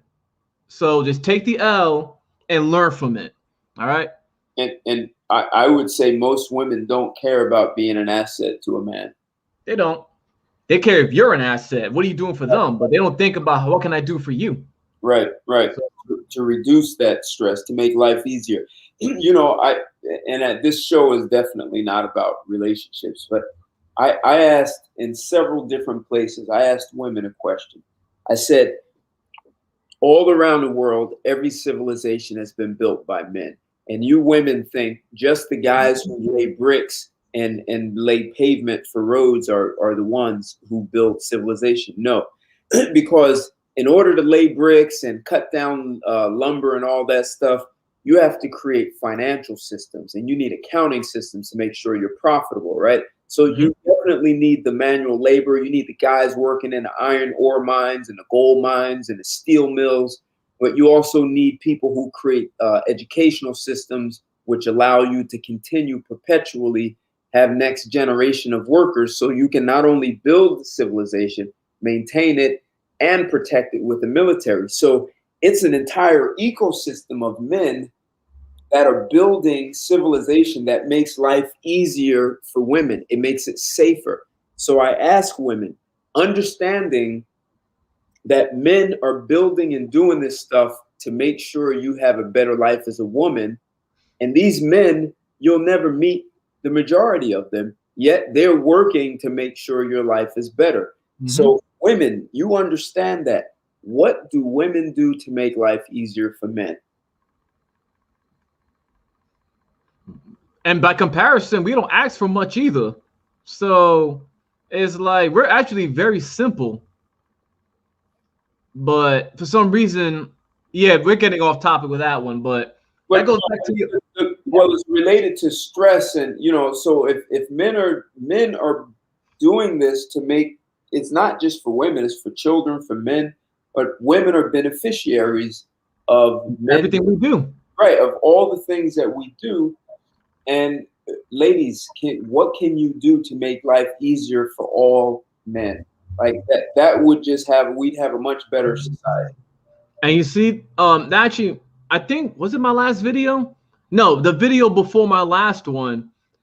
I don't know if you called it, but I was basically titled like beta male strategies, pretty much. Right. That's what the thumbnail was, because that's exactly what it was. Because basically, these guys are boasting about how, they're doing all of this for their women. They're paying off their debt. They're setting them up for retirement so they don't have to work. They don't even have to cook or clean. They don't have to do any of the basic stuff that a wife should be doing. But yet somehow they guys feel like the lucky ones. And one of the questions that stand out to me is what is she doing to make you happy? Exactly. And I think before he said, in one of them, he says that he will work hard all day and come home like nothing happened. But then he said he hires cooks on the day of the holiday because he knows his woman works and she's tired. What about you? Are you not tired? What is she doing to alleviate your stress? It sounds like someone who's just taking and taking, and you're not putting any standards or responsibilities for her. Exactly. So exactly. Keep going. I just don't understand how men think this is acceptable. Why is no one asking the magic question? Okay, what is she doing for you that matches your efforts? And I'm asking even on a bigger level, since all men are working to make life better for all women, and most women will never meet the men who put down the roads and mine the iron ore, so you can have a car.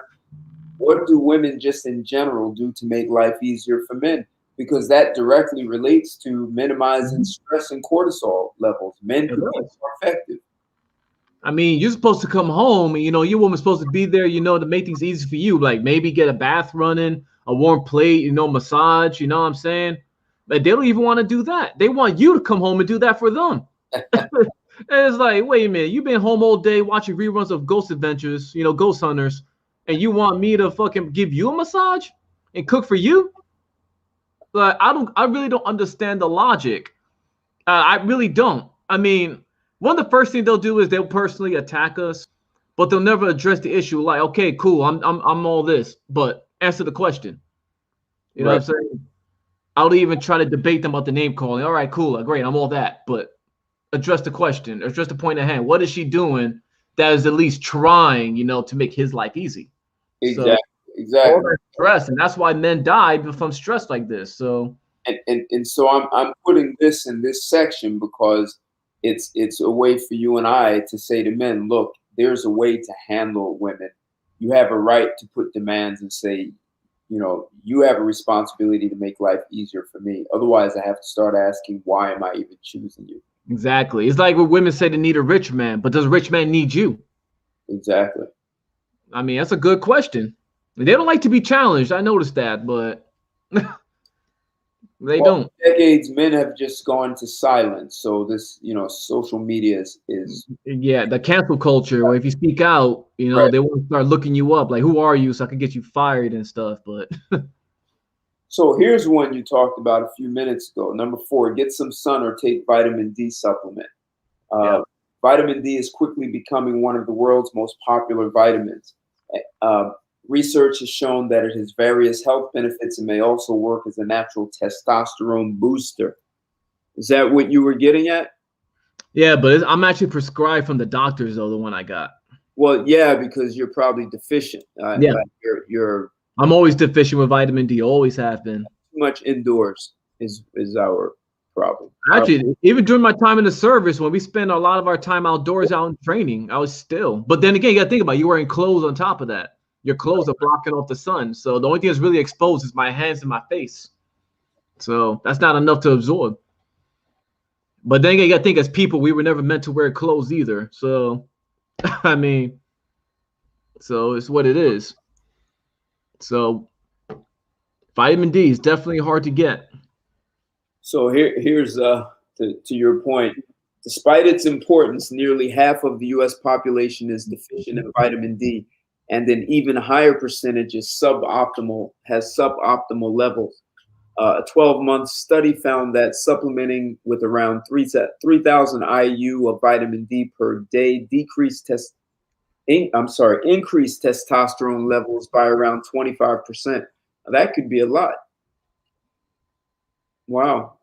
Increased testosterone by 25%. Interesting. That's a huge difference. Think about it. If the normal's around what 1,000, that's by 250. So right. That's that's a lot. That's a huge difference. That can make a difference in your mental health, memory, your muscle mass, your sex drive, your ability to concentrate, moodiness. That can impact your entire life. Just vitamin. But it's also the hardest vitamin to get. Interesting.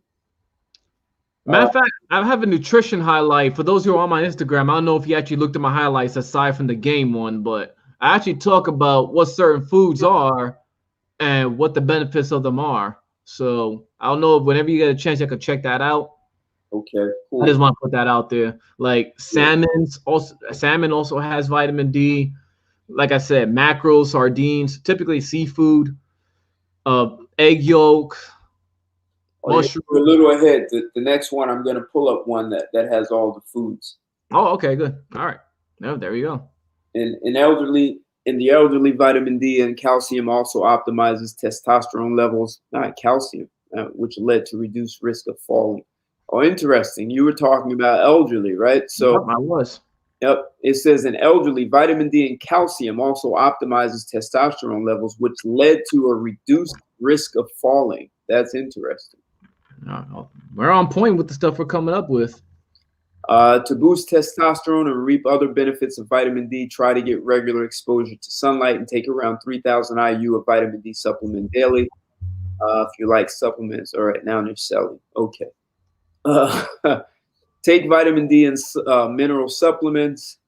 In one study, zinc and vitamin B supplements increased sperm quality by 74%. Zinc also boosts testosterone in athletes and those who are deficient in zinc. Other studies also suggest vitamin A, C, and E can play a role in your sex hormone and testosterone levels, although more research is needed. Okay, so they're kind of inconclusive. And believe it or not, soy also gets a bad reputation, but ingestion of soy is not necessarily, it doesn't necessarily correlate with high estrogen levels, despite what a lot of people said. It is still in studies. Now I'm talking about plant-based soy, the natural kind, not the artificial type. Okay. Because the plant-based type, a lot of times that soy, they say, is pretty much your body digests it and gets rid of it like nothing. Okay. But there are people who think that any type of soy automatically becomes estrogen. Not necessarily. A lot of that stuff is still being studied, though. I want to just put that out. Well, that's good to know, because all I heard was that yeah, soy is bad automatically. I know. But soy has benefits too, though. You see what I'm saying? So let's see. Let's get through this. Out of all vitamins and minerals available, the research on testosterone shows vitamin D and zinc supplements may be best. So if you're a guy, I take every other day 50 milligrams of zinc picolate. They say that helps digestion. So plenty of restful, high quality sleep. Definitely. The ideal amount of sleep varies from person to person, but one study found that sleeping only 5 hours per night was linked to 15% reduction in testosterone levels. Interesting. You need at least 7 hours, at least. One long-term, wow, so they did a long-term study, observed that those who slept only 4 hours per night had borderline deficient levels of testosterone. You're at 7 to 10 hours right here of sleep. Right. Other long-term studies support this. One study calculated that for every additional hour of sleep you get, testosterone levels rise 15% higher on average. Although some people seem to do fine with less sleep, research suggests around 7 to 10 hours of sleep per night is best for long-term health and your Yep. testosterone. I just want to throw that out there because some people think, hey, I can sleep for just 3 or 4 hours. But yeah, your body can function, but it's not healthy. Right. So there are times I would go like 2 hours a day, non-consecutive, and I have to go through the whole day. But believe me, it takes a toll big time. Yeah, I definitely did that in my 20s. 1 hour a day for like over the weekend, Friday, Saturday, Sunday, just 1 hour each day. While drinking and being hungover, and then do it again. Well, I wasn't drinking. Each day I was with a different chick. So Got you. I was keeping my testosterone flowing. Take some of these natural testosterone boosters. Okay, so interesting. The herb. Okay, only a few natural testosterone boosters are supported by scientific studies. The herb with the most research behind it is called Ashwagandha. Are you familiar with this? I never heard of it. It's first time I'm hearing it. Ashwagandha. Ashwagandha. Huh, I never even seen it. Ashwagandha. That's a herb. It's a supplement or a plant? It's a herb. It's an ancient medical herb. What the hell? Why it looks like pills? The fuck? Huh. What is I definitely got to look into that. I never knew that. Adaptogen. Yeah, I was going to ask you about adaptogens because it reduces cortisol. Mm-hmm. I knew about it. So one of the things you can get is there's certain mushrooms. Or actually, I looked it up. If you look up adaptogens, there are certain mushrooms, and it's not all mushrooms. It's only a certain, I forget which one, but it's a certain kind of mushroom that would be good for men, and it reduces cortisol and helps increase testosterone. Sure, it's a turn. Oh, let me look at my phone. So you said it's a certain type of mushroom? Yeah, look up adaptogens. Adaptogen. It comes right up. Performance mushrooms, only $17. $40 for a class of coffee form. What kind of mushroom? It should tell you what kind of mushroom. Let's see. It says foods with adaptogens. I think mushrooms. There's a specific mushroom that has the highest highest level of adaptogen. What foods are adaptogens? Maca, ashwagandha comes up again. Reishi, maca, Siberian ginseng. Is that? There's a lot of stuff here I never heard of. Oh, DMJ 23. You take the ashwagandha. Is that what you drink it in water every day? That comes up. Holy basil. Yeah, basil was the other one. Right. Okay. Huh. That's interesting information. Yeah, how the herbs and mushrooms work. Thanks for that. You find it to be healthy, DMJ? Has it been? No, I don't take it. I'm just hearing about this right now. No, I'm talking to someone on Instagram. Oh, I see the comment. Yes. Instagram? Oh, on Instagram. Okay. Yeah, someone on Instagram said that they have it in a powder and they take it every day. Ah, really? They say it's herb. I have it in powder form. I drink it in water every day. And typically Eastern Asia, it's Southern Asia type stuff. Typically in Asia is where stuff is popular. Interesting. I never heard of this stuff before. Yeah, I was going to bring that up, the adaptogens. Okay. As you see, I hadn't seen this entire article. So, because adaptogens, it reduces your cortisol levels. So it's really healthy for men. And as you saw, we just went through, where was this one? Stress and cortisol levels, right? Minimize stress and cortisol. So stress increases cortisol. But I assume you just have cortisol just naturally occurs. If you want to reduce Yeah. it, adaptogens will help decrease cortisol levels. And once you reduce your cortisol, your body can produce more testosterone. Mm-hmm. And something else that people keep bringing up is about this thing about that's very common amongst the MGTOW community more than anything. I don't know if you're familiar with them or at least heard of them. No, hey, let me just give you one comment from this guy in Instagram. He said, "Yeah, it makes." I asked, "Is it healthy? Do you find it healthy?" And he said, "Yeah, it makes my erection stronger, and I have more energy." The ashwagandha. Yes. Are we saying it right? Are we saying it right? First off, Ashwagandha, is that the correct way? Do you even know how to say it, DMJ, or are we just way off? I'm saying I don't want to sound ignorant going around asking for ashwagandha and it's completely wrong. You know what I'm saying? Sounding uneducated. Ashwagandha. I mean, if reading it, look at it, that's exactly how it looks like it's spelled. I mean, pronounced. But yeah, he said that's it. That's the All correct. right, ashwagandha. All right. He said they say it it makes you bigger. So, but yeah, something that's been real popular with the MGTOW community. Basically, it's basically guys who just stay away from women. They don't want to do relationships with them or none. That's basically what it is. All right, the MGTOW monks. right.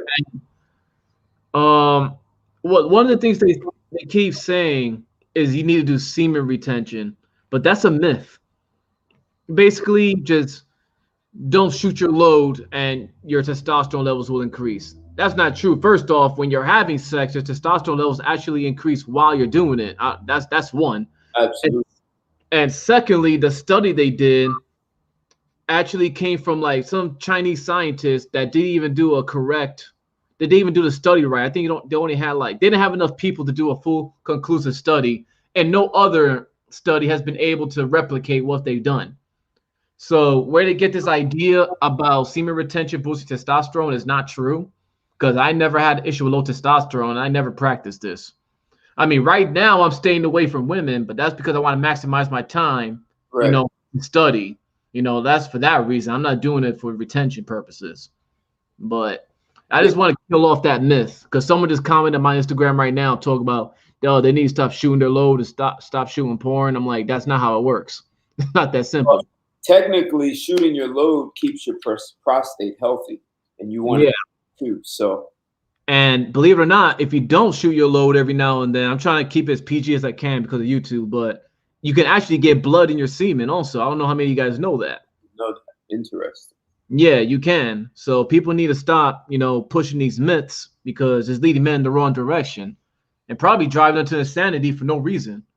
So, yeah. So a lot of misinformation, man. We got to fix all that. That's why I'm glad you're pulling up all these studies right here in real time. Yeah, I figured so they won't think we're just running off the top of our head. We bring up sources. Someone said men are sleeping on salads. I eat a big salad once a week. I make myself. Do you have any thoughts on that? Men are sleeping on salads. I eat a salad once a week. I mean, your body could function completely without fruits and vegetables. There are cultures that eat complete meat. But again, you want to talk about optimal body performance. You know what I'm saying? Your body can make do without a lot of stuff. Hell, you could lose an organ. Granted, it's not the heart or something like that, or your liver, and still function. I mean, but if you want optimal body performance, you want to eat accordingly. So, right, you can lose a kidney and still be fine with one. Yeah, but it's not exactly the best. I mean, you could cut out carbs like someone else said, but that's not the best. That's not optimal performance. You know what I'm saying? Because the best foods that have the most nutrition are carbs. Complex carbs. They have all the vitamins and all the micronutrients that you need. So to cut them out is not smart. It's not a smart move unless there's a medical condition where the benefits outweigh the cost. You know what I'm saying? The benefits outweigh the risks. Right. But hey guys, let's get the likes up on this show. Show Red Pill Rican some love, man. Hey, Red Pill, habla español, ¿sí o no? Un poco, pero Okay. So you mi español es malo. okay? So you were born in the U.S. then, right? And oh, speak English now. All right, in New York, yeah. Born and raised in the Bronx and lived in Staten Island for 6 years. Cool, cool, cool. All right. So you're a boogie down boy then. Yep. Very cool. Very cool. Ain't the same, but hey, it's a different place now. Yeah, yeah. Well, the Bronx will always be the Bronx, man. Come on. Yeah. So what's up? So you came from Jersey, right? That day with Cash? Yeah, I'm in Jersey now. I got you. Oh, he said you live mad close to him. Yeah, I'm in the same county. Gotcha. Same county, not too far away. So yeah. look. We're giving you guys some real knowledge here, and I'm gonna give you some science, some real knowledge about this ashwagandha. We're all learning about.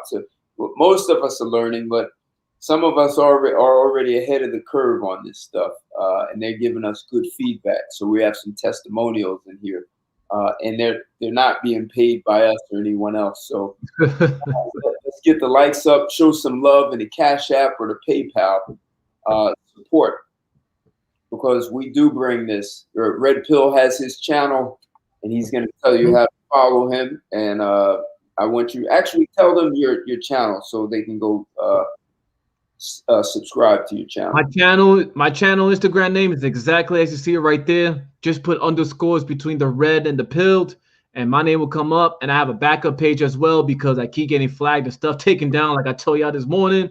So what can I? So it's just the way it is, man. But that's why I got a backup page. You can see it. It's in my bio. My YouTube name, same thing you see right there. All right. I gotta work on posting on YouTube more, man, because I post like maybe once a week. So I need to start making time. A lot of people want to do collabos, and it's like I'm gonna try to do another one Sunday with someone else as well. But good. But subscribe to him. Subscribe to the Red Pill Rican. He's a boogie down boy. So you got to give much props and respects to the Bronx. All right, thanks, bro. I appreciate that. No problem. And these guys, thanks for having me on, man. It was good. I've been following your content for months, so it was actually Cash who put me on you. Oh, did he really? Yeah, he showed me. He sent me one of your videos on through my DM, and I subscribed immediately. Yeah, it was the one we said where that one right there. You broke down everything we talk about in the simplest terms, where money is for investments, and when you invest, you want a return. Exactly. It's as simple as that. Right. So. And that's the thing a lot of women don't understand. They feel to your money. So not putting down women, but listen, when you have a woman who understands how to be an asset, she can be exceptionally valuable for a guy. Or when a woman doesn't understand that, she can be a liability. And they don't see that. And a stressor who's killing your testosterone. Exactly. So fellas, subscribe to Red Pill. Support the channel. If you haven't subscribed to me, smash that subscribe button, click the bell, and you'll be able to see whenever I have stuff coming up. And Red Pill, I know one night I was doing a show, I was on YouTube and I was doing Instagram Live. Man, I had like standing room only, just crowd right in, and I know they all came from you. You posted it somewhere. I just had a flood of people. It was impressive for more than one reason, because I was having a conversation with a guy who was trying to tell me, oh, young guys don't listen. And I said, man, you should see these young guys coming in on Instagram, and they're packing the house and listening. So, you've got to start giving these young guys respect. If you don't start telling them what's really happening, they'll never know. You have to at least give them the choice. Exactly. Thank you. At least give them the information, what they do with it from there. But then we also need to learn to take accountability. So if you had this knowledge and you want to act out against it, don't go complain. All right, don't go complain about it. Take the L, learn from it. Hey, because I got people right now where he's talking about he wants to cohabit with a woman he's in a long distance relationship with. I was like, that is so many red flags. But I told him, hey, you know what? You do what you got to do as a man. But if things don't work out, you've been warned. Right. Don't complain. when she starts acting a certain way that we warned you about, or things aren't working out. All right, don't get mad at her because you knew beforehand. So I think most guys are not really equipped to fully deal with women. And women have gotten accustomed to being able to shut men down and say, look, I don't want to hear this stuff. Or they have different ways. They cry, they get upset, and the man just stops. It's like you were saying in the beginning, hey, let's put this on the table. And she starts saying, well, you did this. That's great. Yes, I am that. I'm an asshole. Let's finish this conversation. Most you guys, know, good collab. huh? Coach Greg Adams. You and Coach Greg Adams. I don't know if you ever saw his content. I'm familiar with him. Yeah, good stuff. Yeah. You and him definitely need to do a collab because y'all both kind of like on the same level when it comes to the knowledge. Like he said some stuff I don't agree with, but for the most part, he's spot on. Okay. For example, he says that all men pay for sex. Not true. I mean, because if a woman comes to my house and she leaves, what did I pay? So, you know what I'm saying? But it's just minute things like that. But the two of you together, I would definitely tune in for that. All right. Like, I'll put my books away. I would definitely catch up with that one. I'll see if we can make that happen. I don't think I've ever reached out, but I've seen a lot of his work, though. Yeah, definitely. I mean, if he sees some of your work, he's gonna be like, all right. I think he's kind of getting picky now with who he's working with because he got a higher following, which I can understand. So he doesn't want to attach himself to people who are questionable, I guess. But if he knows what's going on, he's gonna be like, all right, cool. I think it'll be good, man. Like people need to hear this stuff. Absolutely. But yeah. So let's get down with some more of this ashwagandha stuff. Interesting. It says one study tested the effects of this herb on infertile men and found a 17% increase in testosterone levels and a 167% increase in sperm count. That's crazy. Huge difference. That's crazy. Now they're not. Well, maybe they'll say I don't know how long they had to take it, but I mean, probably like with anything, I'll say maybe within a month. Okay. I would say just estimate. In healthy men, ashwagandha increased levels by 15%. So if you're already healthy, you still get a boost.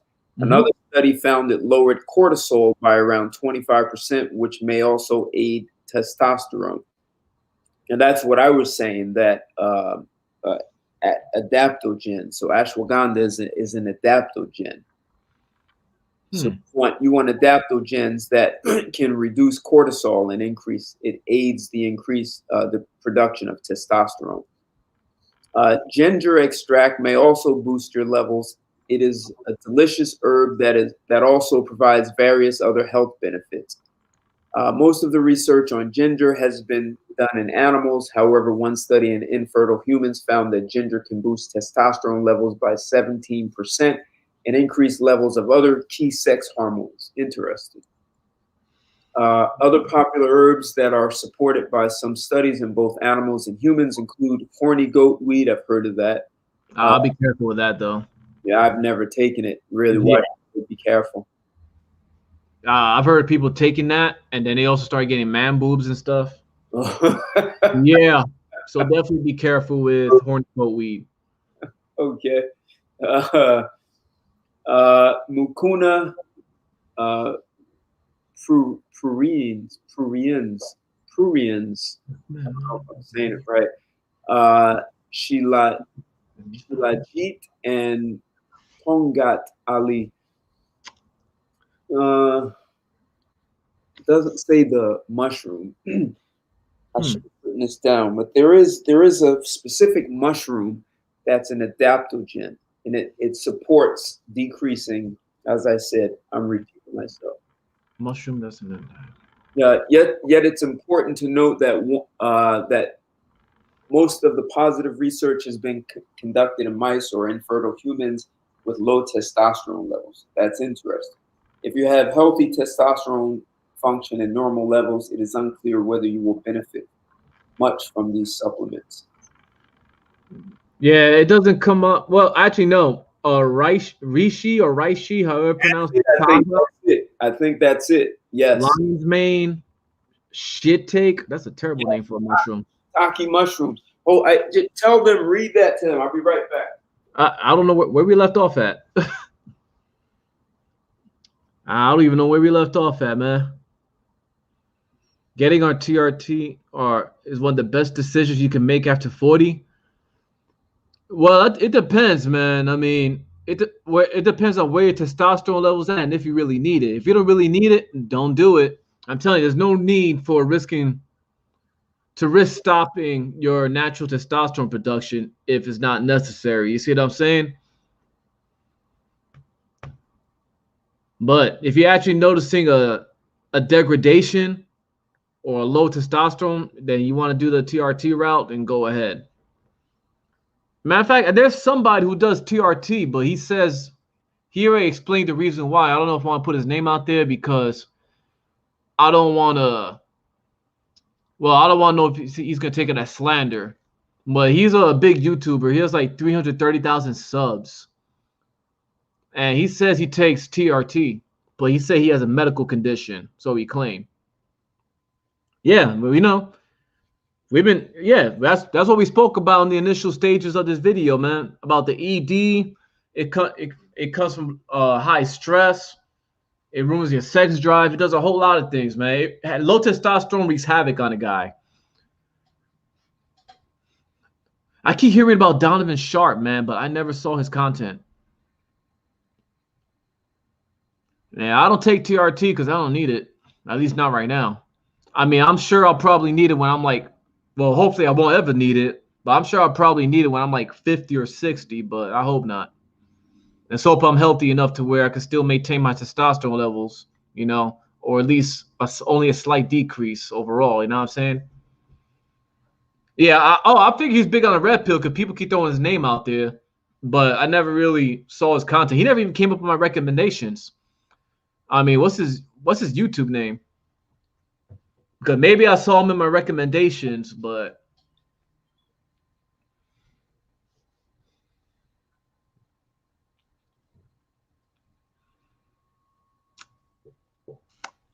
yeah, man. I had tuna fish. Tuna fish is good, but you gotta be careful of the mercury content in tuna.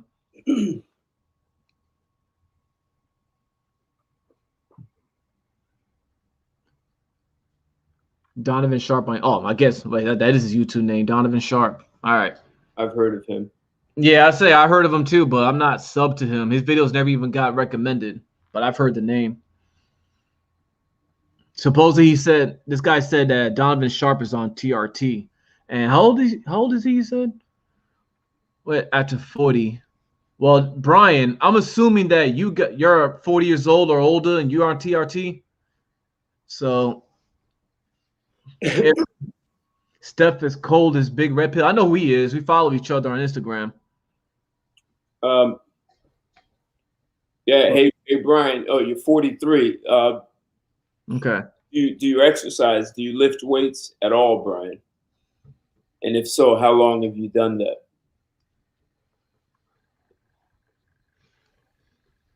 It's necessary for some men. Okay, but are there limitations to the TRT? Like they only bring it up to a certain level, or is at a level you wish to have? Because me, if I'm paying for TRT, you better give me what I asked for. You know what I'm saying? Don't tell me, oh, I'm gonna give you about the amount of 500, and then like, no, give me at least 900. You know what I'm saying? I mean, I'm not sure how that works.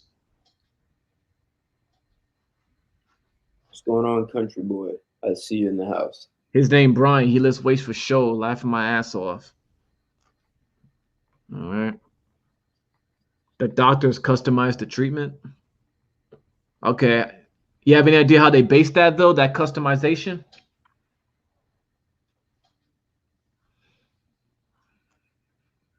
Okay, that's interesting because I know what TRT is, but I don't know anyone who's on it, so I don't know how it works. And even if I did know, I would never ask them because. But hey, if you could volunteer the information, by all means.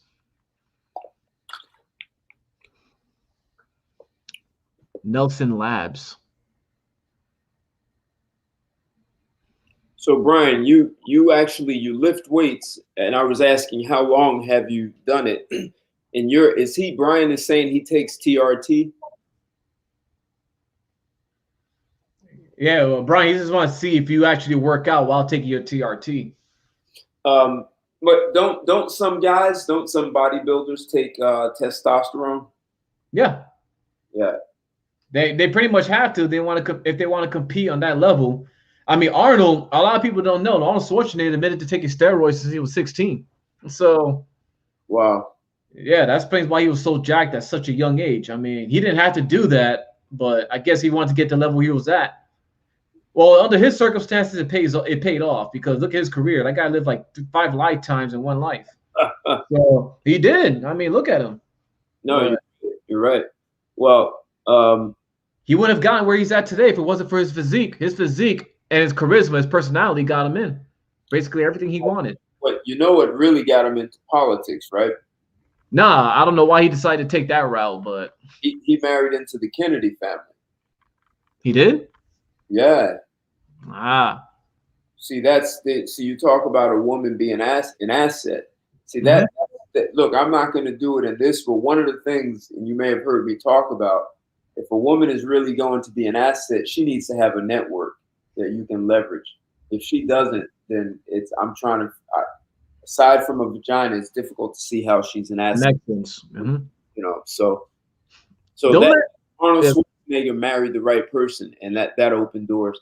I think they would have put him in the presidential office in the White House if he was born in the U.S. Okay. Because he started getting involved in politics back in the 80s with Ronald Reagan. Ah. He was on the path. You saw he was on that path. Okay. And he was still doing movies.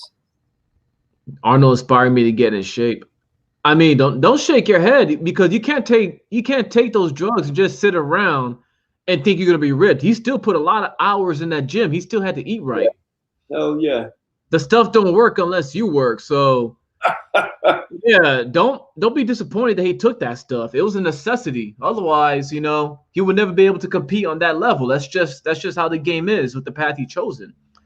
You know, you still have to put in that work. Right. If you don't do the work, it doesn't matter what you can take. You can take anything you name out there, and it won't make you. It's not going to have you ripped and cut and bigger. And it won't make you competitive either. I mean, by Barry Bonds, when he was getting hammered, I mean, you still have to you know, you still got to practice. You got to stay batting practice. You still got to learn how to catch the ball. You got to run. I mean, you just don't. That's something drugs don't teach you. So exactly. Right. Last time you and I talked about Lance Armstrong. I mean, they took his titles, except the man trained like no one has done that. Mm-hmm. 7 times. When the Tour de France is a 2,000-mile race, that is not a joke. Tell you, even if on drugs, that's not easy, man. I mean, it'll make you able to do it, but it doesn't make it easy. It might make it easier, but it doesn't. The competition itself is extremely difficult. Just someone on Instagram asked me what the topic is, and we're talking about what happens when men don't know how to increase testosterone levels, and we're talking about the consequences of lower testosterone and what you can do about it. Just about anything that has to do with testosterone, including enhancement drugs and all that stuff, like people how they try to get it the fast way, anything that's relevant to it. Because a lot of people, I don't agree with teenagers taking the stuff because it's unnecessary, but I mean, it's what it is. A lot of them do it to get into the professional levels because let's face the facts, especially within the last 20 to 30 years, a lot of the big names that have been taking them. Because if you look at the size of even like baseball players today, it's like the ones in the 60s and 70s. It's like these guys are monsters in comparison now. So, I mean, you got guys hitting like 50, 60 home runs like nothing. Back then, to hit 30 home runs was an accomplishment. Wow. It's just so routine. Like Hank Aaron, that's what the big deal about him was. If you see Hank Aaron, he was an average built dude. Now, he was considered a power hitter for his day, hitting 30 home runs a year. Yep. But then you got people coming along where 40 home runs a year is an off season for them. So, I'm telling you, man. Well, now you have dudes in high school, linemen, who are 280. Yeah, exactly. 300 pounds, and that didn't exist in the 70s and 80s. I mean, 250 was a big dude. Oh yeah. I mean, that was usually 250 natural though. And if you look at boxers even back then, you know, they had that average build. Now you look at them now, they're muscular and shredded, and it's just like, where is this coming from? But and you got to think, a lot of these athletes, the type of training they're doing, it's not sustainable naturally. So it's there are levels to the stuff. It comes down to how bad you want it. I'm not saying you can't get it naturally, but if you want to be one of the top tier, I mean, it's what it is. That's just the era we live in. Did you ever? Huh? There's a what do you call it? Documentary called, I think it's Bigger, Faster, Stronger. Yep, I saw that. Mm-hmm. Yeah, the three brothers, the three guys, they one was in college and he asked his uncle to send him steroids because he said he couldn't compete in football. So, and he knew his uncle was taking steroids for bodybuilding. So, to your point, if they want to compete, even in college, they're doing that. So, yeah, man. Does cardio take away from muscle gains? Not necessarily, no. Because you still need a calorie surplus for muscle growth, but it depends how much cardio you're doing. If you're doing like 60 minutes every day, then yeah, you could take away from your muscle gains. But I had a discussion earlier, we mentioned about 20 minutes ago, about how running more than 40 miles a week will actually kill your testosterone as well. Right. So, unless you're training for something specific, there's no reason for you to run that much. So I just want to put that out there. So you need to do cardio for heart health reasons. All right. Don't neglect it. You still need it.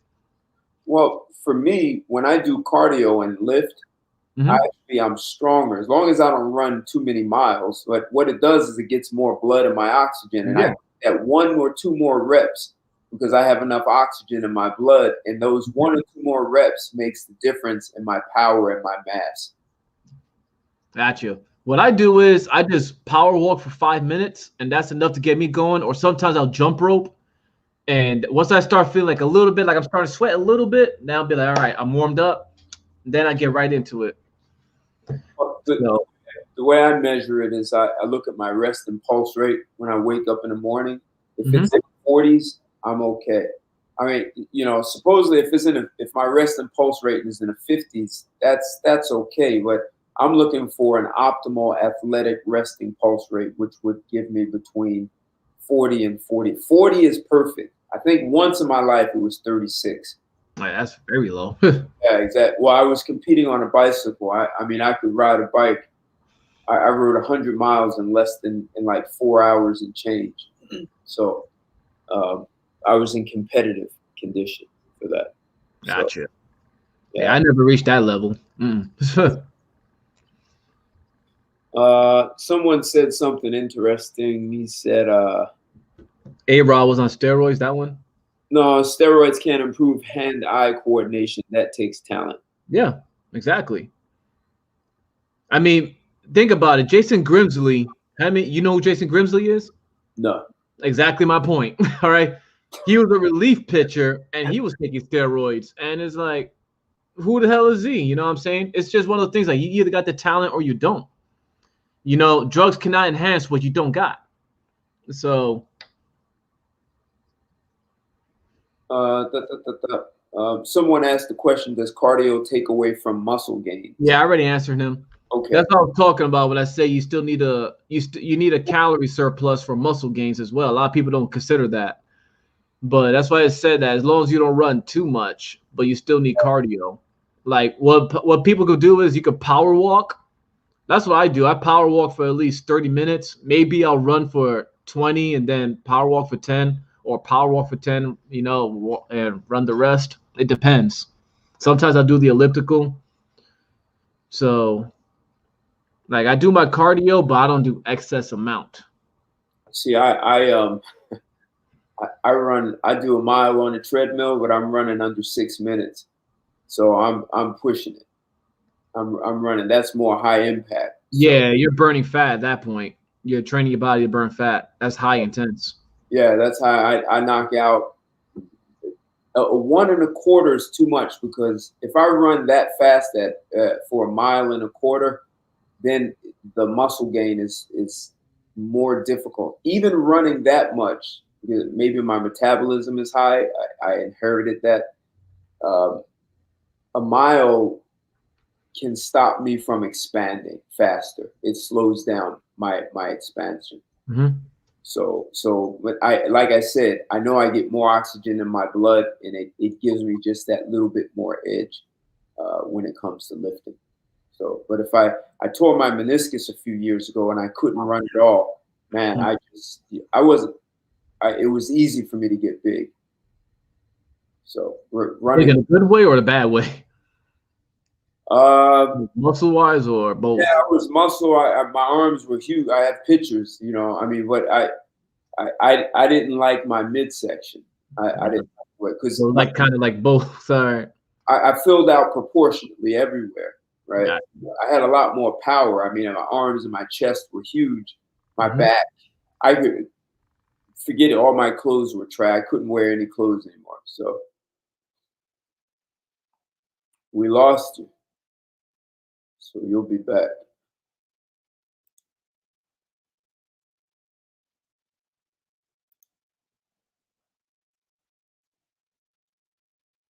You got disconnected.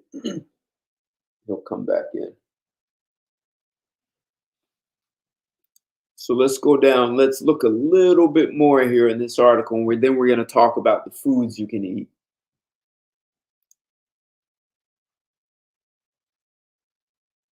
Disconnected. Crazy, huh?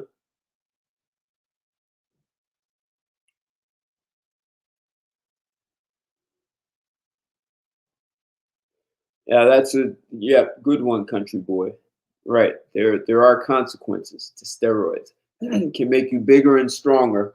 Not 100% about being faster.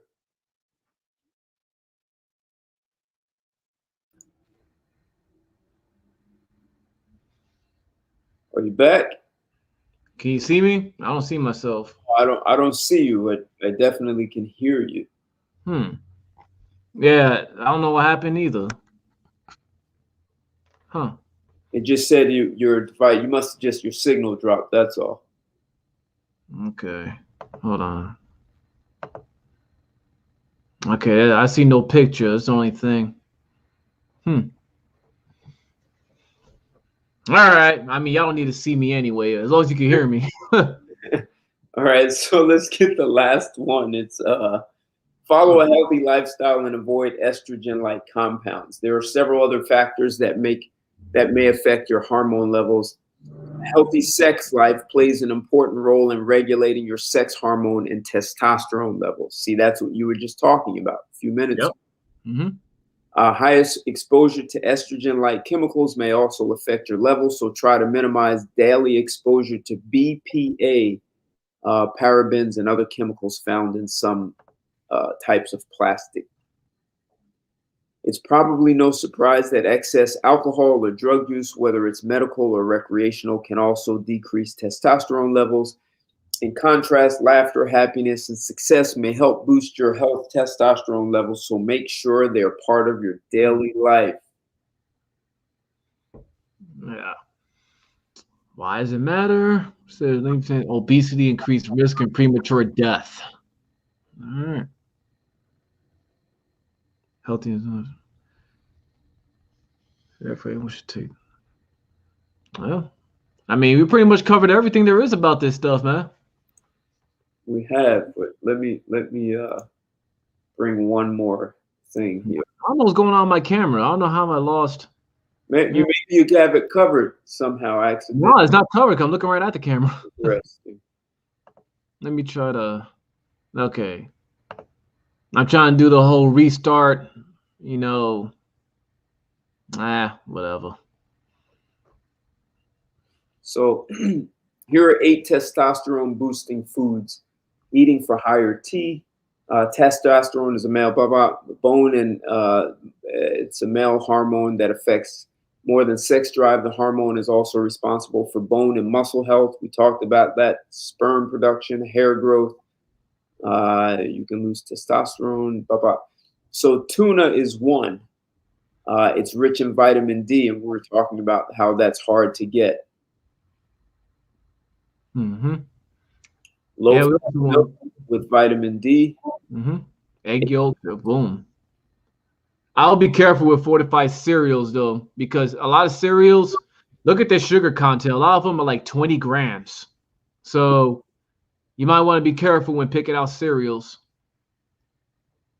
It's okay. So the ones that are good, it says, well, they still may have sugar. Certain cereal brands are fortified with vitamin D, not to mention other hearty nutrients. But yeah, you don't want that sugar. Oysters, it's for the zinc. And I don't know if you saw my, I think last week I talked about pumpkin seeds. Pumpkin seeds also, Mhm. raw pumpkin seeds, not cooked, just raw. They Yep. have a lot of zinc. It has similar properties as oysters. So as a vegetarian, I take the pumpkin seeds. This guy said receipt paper kills your testosterone because of the BPA in it. You know what? That does not surprise me. I mean, there's a lot of stuff around that is real toxic. Even plastic is bad, man, depending on how you use it. But that's new, man. I didn't know that about receipt paper. Yeah, but if you touch your skin, you still got pores in your skin that can absorb stuff. You don't have to eat things in order. You mean when you get a receipt for something, when you buy something? Yeah, I never heard about that. Interesting. Yeah, you don't have to eat something in order to get something from it. Your skin absorbs a lot of bullshit that you don't know about. Yeah, remember, your skin has pores, right? Well, your skin is actually an organ. It's the largest organ your body has. Yep. Boom. Biology 101. Shellfish, crab, lobster, good for testosterone. According to National Institute of Health, Alaskan king crab has 43% of your daily value of zinc in just a 3-ounce serving. Interesting. Yeah, I don't eat shellfish. I think I'm allergic to it still. Beef. You were saying keep it down to Yeah, red meat at least twice a week. right. Because red meat, believe it or not, every time you eat red meat, not all of it gets digested. A lot of it stays in you. So by the time you hit a certain age, I want to say like 50, I think you have like somewhere between 5 to 10 pounds of undigested meat in you from that. So it comes back to one of the points where people try to say that's why they try to say that's one of the reasons why people were meant to be vegans, like vegetarians. Right. Because even though it's one of those things where, yeah, your body can handle it, but it doesn't necessarily mean it's the best. You know what I'm saying? Yeah. So, Look, you didn't even know I was a vegetarian, so I don't push it. It's my diet, and the way I became a vegetarian isn't even like probably isn't normal. So I had a woman living with me in DC, and um, this is the woman who I said she worked out with me every day. And one day she said, "Hey Ted, I think I want to be a vegetarian." And I gave her a thumbs up. I said, "Yeah, good for you. You know, I'll support you. Tell me what you need. I'm never going to join you." And that was that. A couple of months later, I bought a dog, a Japanese Akita. I bought a little puppy. And man, I've had dogs before. Actually, I had a mixed breed at the time that I bought the Akita. And the Akita, man, they were like, you can't feed it this and you should feed it that. And man, while I was, of course, concerned about my diet, I wasn't as concerned about my diet as I was about the dogs. And man, I said, this is ridiculous. I'm more concerned about the dog's diet than mine. I said, not in my house. So I went to my girl. I said, pull out that vegetarian thing. We're going to do it because the dog can't have the best diet in the house. So that's what pushed me to be a vegetarian, because all I could think was, if I become a vegetarian, I'm going to lose mass. I'm going to lose bench strength, and this is going to be a disaster. So I didn't want to do it, but my dog pushed me over the edge and I never turned back since then. And I did lose bench strength.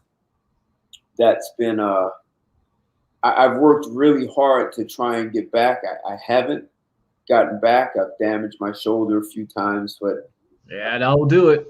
yep. So, but I never got back, but I was able to build some mass.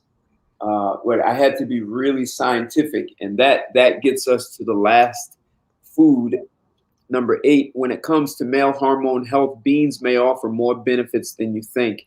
Many legumes, such as chickpeas, lentils, and baked beans, are considered good sources of zinc. And that's it. Soybeans actually has the most protein of the beans. Mm-hmm. But lentils is number 2. I don't eat any soy products at all, not even soybeans. Maybe that happens a couple of times in a year when I'll eat them. But lentils is what I eat, and they have iron and other, zinc, and it has protein. So that's what I eat. So if my diet is really on point, like almost scientific, and maybe I have to eat like 6 times a day, like you were saying, I have to eat more. 3 main meals and just 2 little ones in between that. It's easier for me to put on mass if I do it that way. Oh yeah. But lentils is a huge part of my diet on a daily. I eat them 7 days a week. So and that goes back to what I said about the soy thing. And like I said, they're still studying a lot of it. The soy, like the processed soy, that is like kind of like an estrogen. But I'm just trying to reiterate for the people that may be joining late. But plant-based soy, they're trying to say that it doesn't really have any negative effects, that pretty much your body will just digest it like nothing. It's not going to convert into like estrogen-like products. But they're still studying this stuff. Just a heads up for you guys. Okay. So you might be fine eating soybeans. It's not going to affect you. Now, if you eat them in large amounts, I don't know. But yeah, I just stay away from all soy products, period. That just as a general rule, I stay away from. Guys, about supplements, I will not rely on supplements. I see them talking about for natural supplements and all that. Nope. Guys, you got to understand, the supplement industry is very unregulated. Right. They could literally sell you water and sugar and tell you, hey, this is, help you build muscle within 2 weeks. And it's perfectly legal. So I rely on whole foods. I mean, just so I won't sound hypocritical, I got a whole tub of protein there, but I don't really use it. That's like, hey, I don't got time for a real meal. I don't want to go to sleep with a heavy stomach. I need something before I go to bed, just to get my protein in for the day. That's when I use it. But you want whole foods. Never rely on supplements. As a matter of fact, they should even be on the top of your list when it comes to fitness. But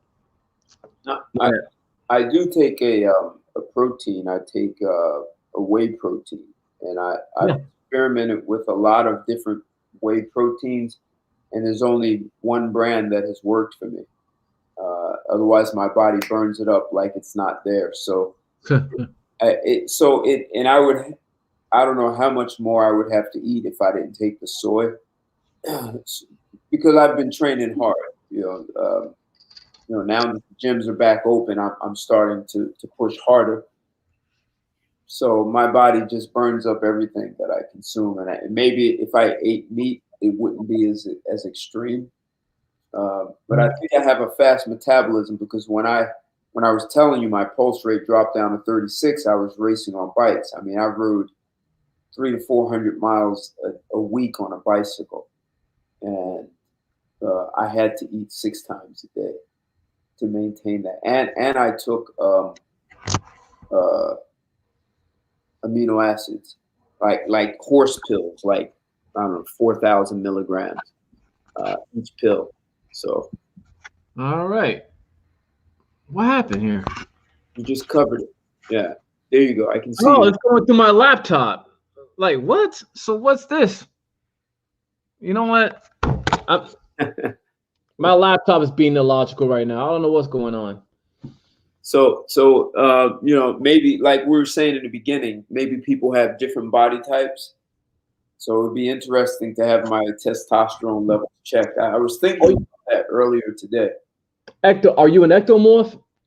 I don't know the difference. If you have a fast metabolism, an ectomorph is basically people who are like naturally thin, like that. They are hard gainers. Then you got the endomorphs, where they can put on muscle quickly, but they also put on fat quickly, which sucks, because if you eat a lot of carbs, because you need carbs, but they also be your worst enemy if you're not careful.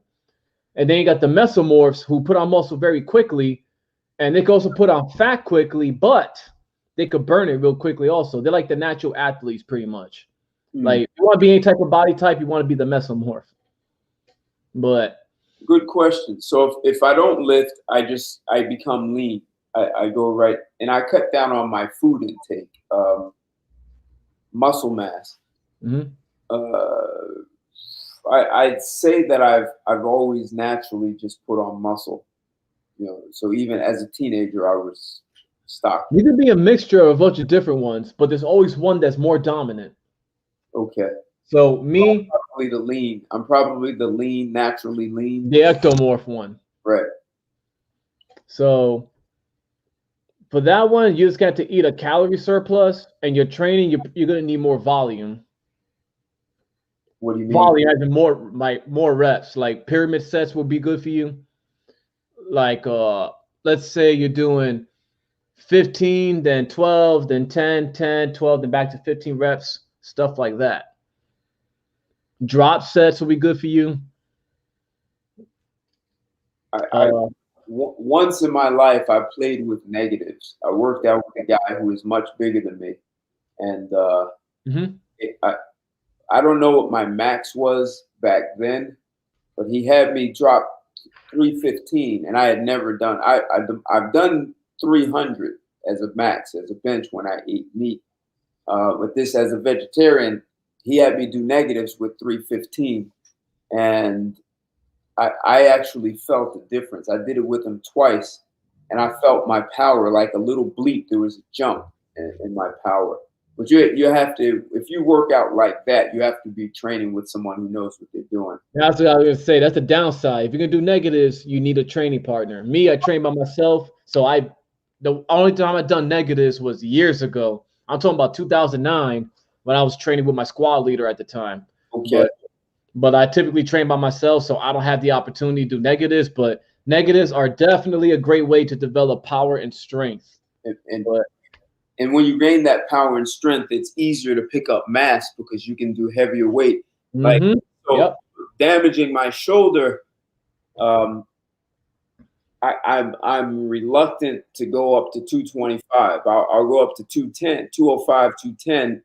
But it seems like once I hit 225 is where my body like reacts.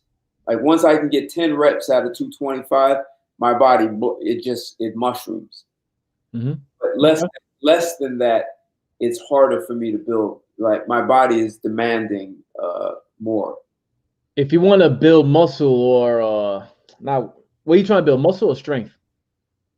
Combination. So my workouts are 10 reps. You know, high 4 to 6 sets. So I want to build cut and mass at the same time.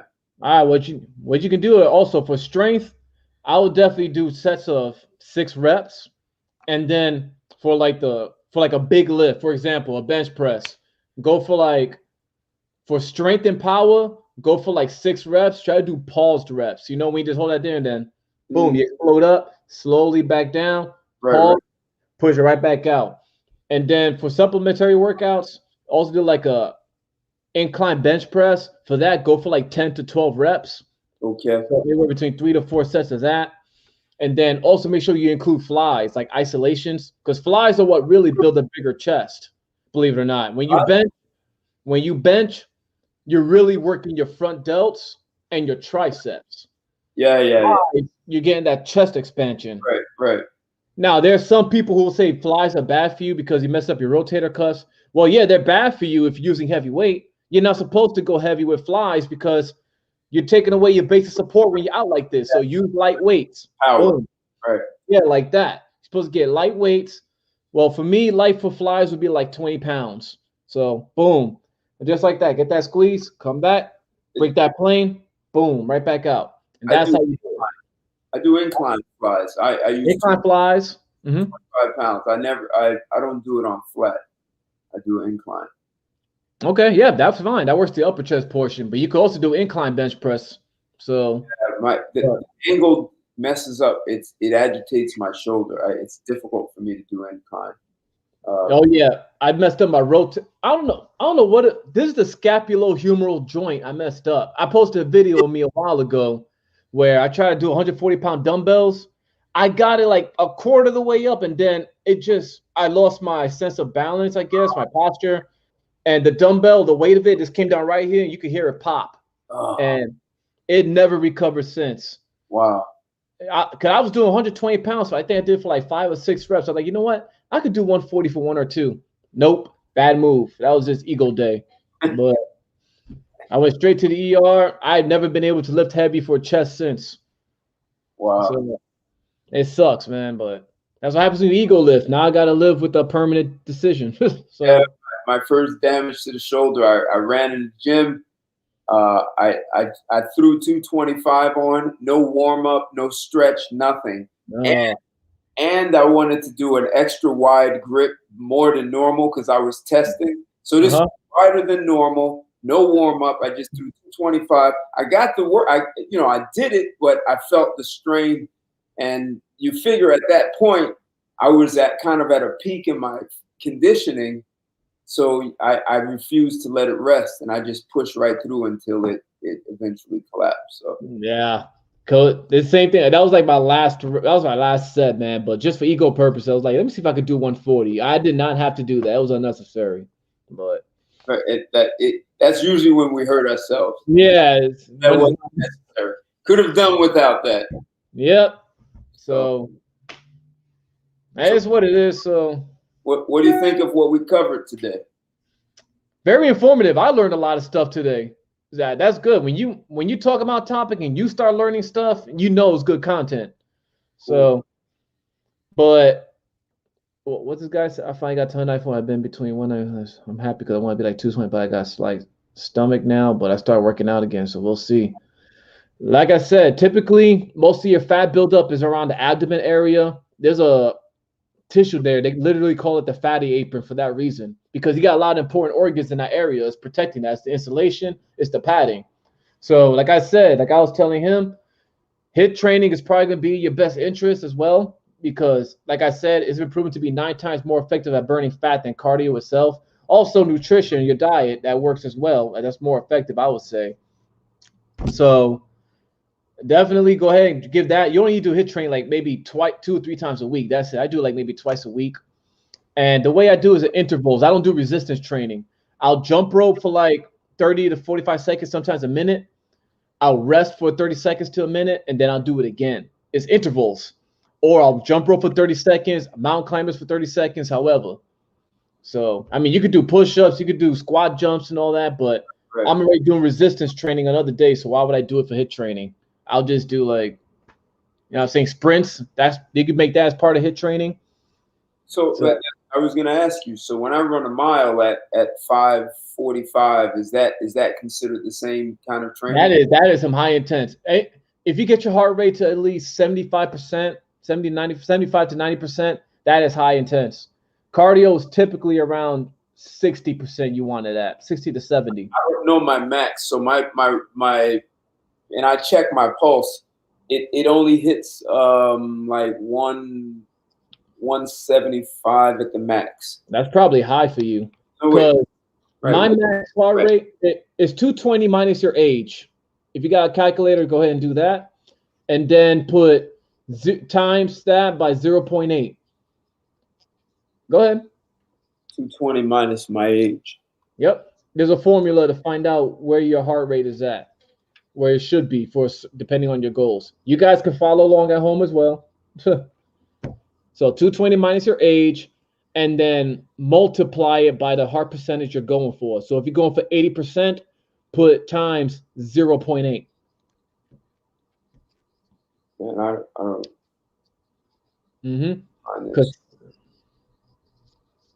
I have a calculator on my phone. I don't have one on. I don't know where it is on my. Okay, for me, for example, I'm 34 years old, so 220 minus 34, 186 is 100% of my heart rate. Now, if I want to go 80% of that times 0.8, I need to keep my heart rate at 148.8 beats per minute, so 149. Now, if I'm just want to focus on cardio, let's say 6. Oh yeah, I just messed up the math myself. All right, 220 minus 34, then times 0. Let's say 65%. I got to keep my heart rate at 120 beats per minute. So a lot of you guys are running like harder than you have to for cardio. Now, it may not necessarily be a bad thing, but if you want to focus on heart health and performance are two different things. So I'm exceeding my And I figure that because mine is like 148 for 80%. well, no. So if I subtract it, that's your 100%, right? Yep. So I'm exceeding 100%. Oh yeah, that's dangerous. Why? You don't want your heart rate to go higher than that. Because you could get yourself heart tachycardia, I think it's called. I can't remember the name of it. I'm cruising, bro. Cruising. Yeah, you definitely want to, because I actually tested myself my running pace not too long ago.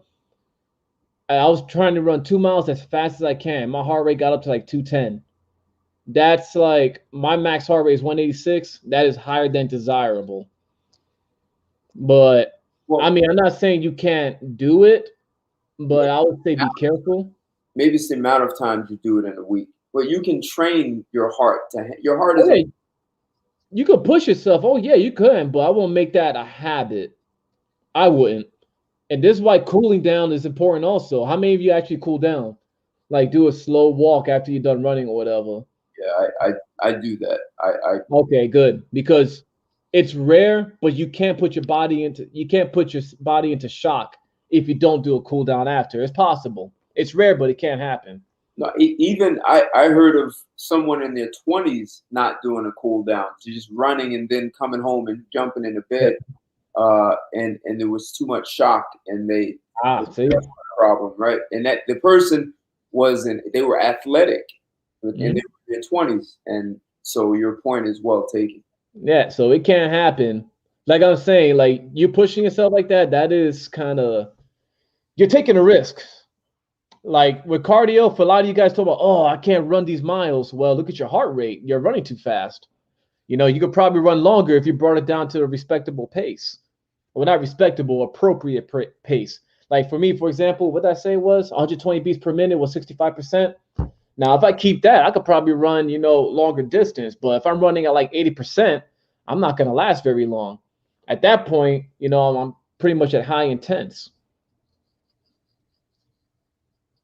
Yeah, So, I mean, I've been training for a long time, man. mhm. So my body is so, like I said, when I tore my meniscus and couldn't run, I could hear my body screaming to run. It wanted, like, I could, because I ran track, right? I ran track. I was a sprinter, so I'm accustomed to running. Um, so when I couldn't run, man, watching other people run was like it kind of sucked, man. Like it's like a racehorse. You know how, like, you ever ride at one of those places where they have horseback riding, and I know what you're talking about. they buy retired racehorses. Man, those horses are still racehorses. They still want, if they see another horse run, they just take off They've because been doing that for so long. Yeah. right. And that's the way it is for me. I just want to run, man. Yeah, it's like like for us with the shoulder issues, man. You see people putting on weight, and it's like, man, I used to be able to lift more than that, and it's like here I am with just 185, Right. struggling to do that for 10 reps because I get those sharp stabs right here. I know on the screen it looks like my right arm. No, this is my left side. It's just that mirrored reverse image. Right. Yeah, but all this right here, I'm pretty sure I kind of put it out of place, but I still got a little bit of scar tissue right there too. So I know, but by the time they did the MRI, it was months later. You know how the VA is, so it was already healed by then. So of course we weren't going to see nothing. But this guy, any tips for ex-college swimmer athlete for getting back into shape? You got to start from the ground up, man. If it's been a while, you got to recondition your body. But the good news is you'll get a lot of that back. It's called muscle memory. So, well, like as a matter of fact, go back to what you said, like about the horses. Even with them, like they got used to doing something for so long that once they started doing it, it pretty much gets them back into the mood again. Yep, exactly. Your blood and your muscles will actually recall. Yeah. Go right back to it. So you'll be fine. But just be smart about, first you need to condition. Mm-hmm. Spend at least 30 days.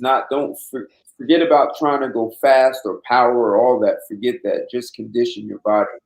so that your muscles build the strength first, and get the form, technique. And if you were a college swimmer, you understand technique. Focus on that first. Yep. Now, I don't know how old you are, and how long ago was you competed, but it's gonna be unlikely you could be in competitive shape again. Because me, if you think I'm gonna go back out there and be able to run 5, 6, 7, or 8 miles again nonstop, that ain't happening. All right. So those days for me are over. But you can't get yourself in decent enough shape, to where you can at least get somewhat close. But me at 34, I'm not going to try to compete with a 21-year-old self. So it's not happening. Well, you know who's a great example of, and he probably never stopped any kind of training, is Tyson. To get back in the ring at his age, that says that as long as you keep yourself in some sort of conditioning, that you can go back, because he went back to competing. I mean, I don't know if he's going to fight anymore, but he showed up pretty well. I saw his training videos before the fight. He still got it. I mean, no question. Now, can he compete with his 19-year-old self? No, but you know what? You put him up against 90% of the population out there, he'll do just fine. I'll tell you that. Crush, exactly. So you still don't want to get in the ring with Tyson. Yeah, I won't. No. Nah. Well, he still got those one-hitter quitters. If you're not trained yourself, you're going out. He's Probably even then. His uppercut and his hook, man. You still don't want that. Still don't want it. So yeah, Dave, man, get back out there. Just go eat. Well, I think you're like maybe 35 or something like that. You're talking about when you were like 20. You can still get there, man. You got time. You're not that much older. I'm thinking like around my stage where I'm like 34, doing all that stuff like 21 and 22. I used to do like 3 days at the gym almost, man, like 2 days. I can't do that no more. Bazooka. All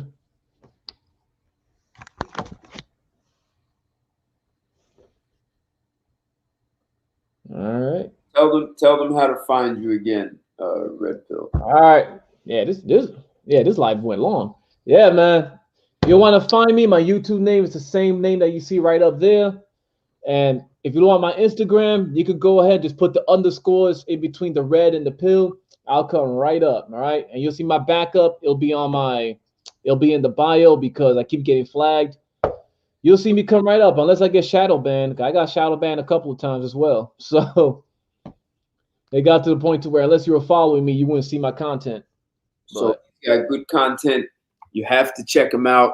Even you put up some good posts on Instagram too. Some of that stuff cracks me up, man. Which stuff, man? I post a little bit of everything, like fitness fails. I make memes, clowning people. Yeah. Like which one? Your memes are funny. I forget which one, but some of them have really cracked me up. I try to base them on reality because a lot of us can relate in some shape or form. So, or we've seen it happen to someone else.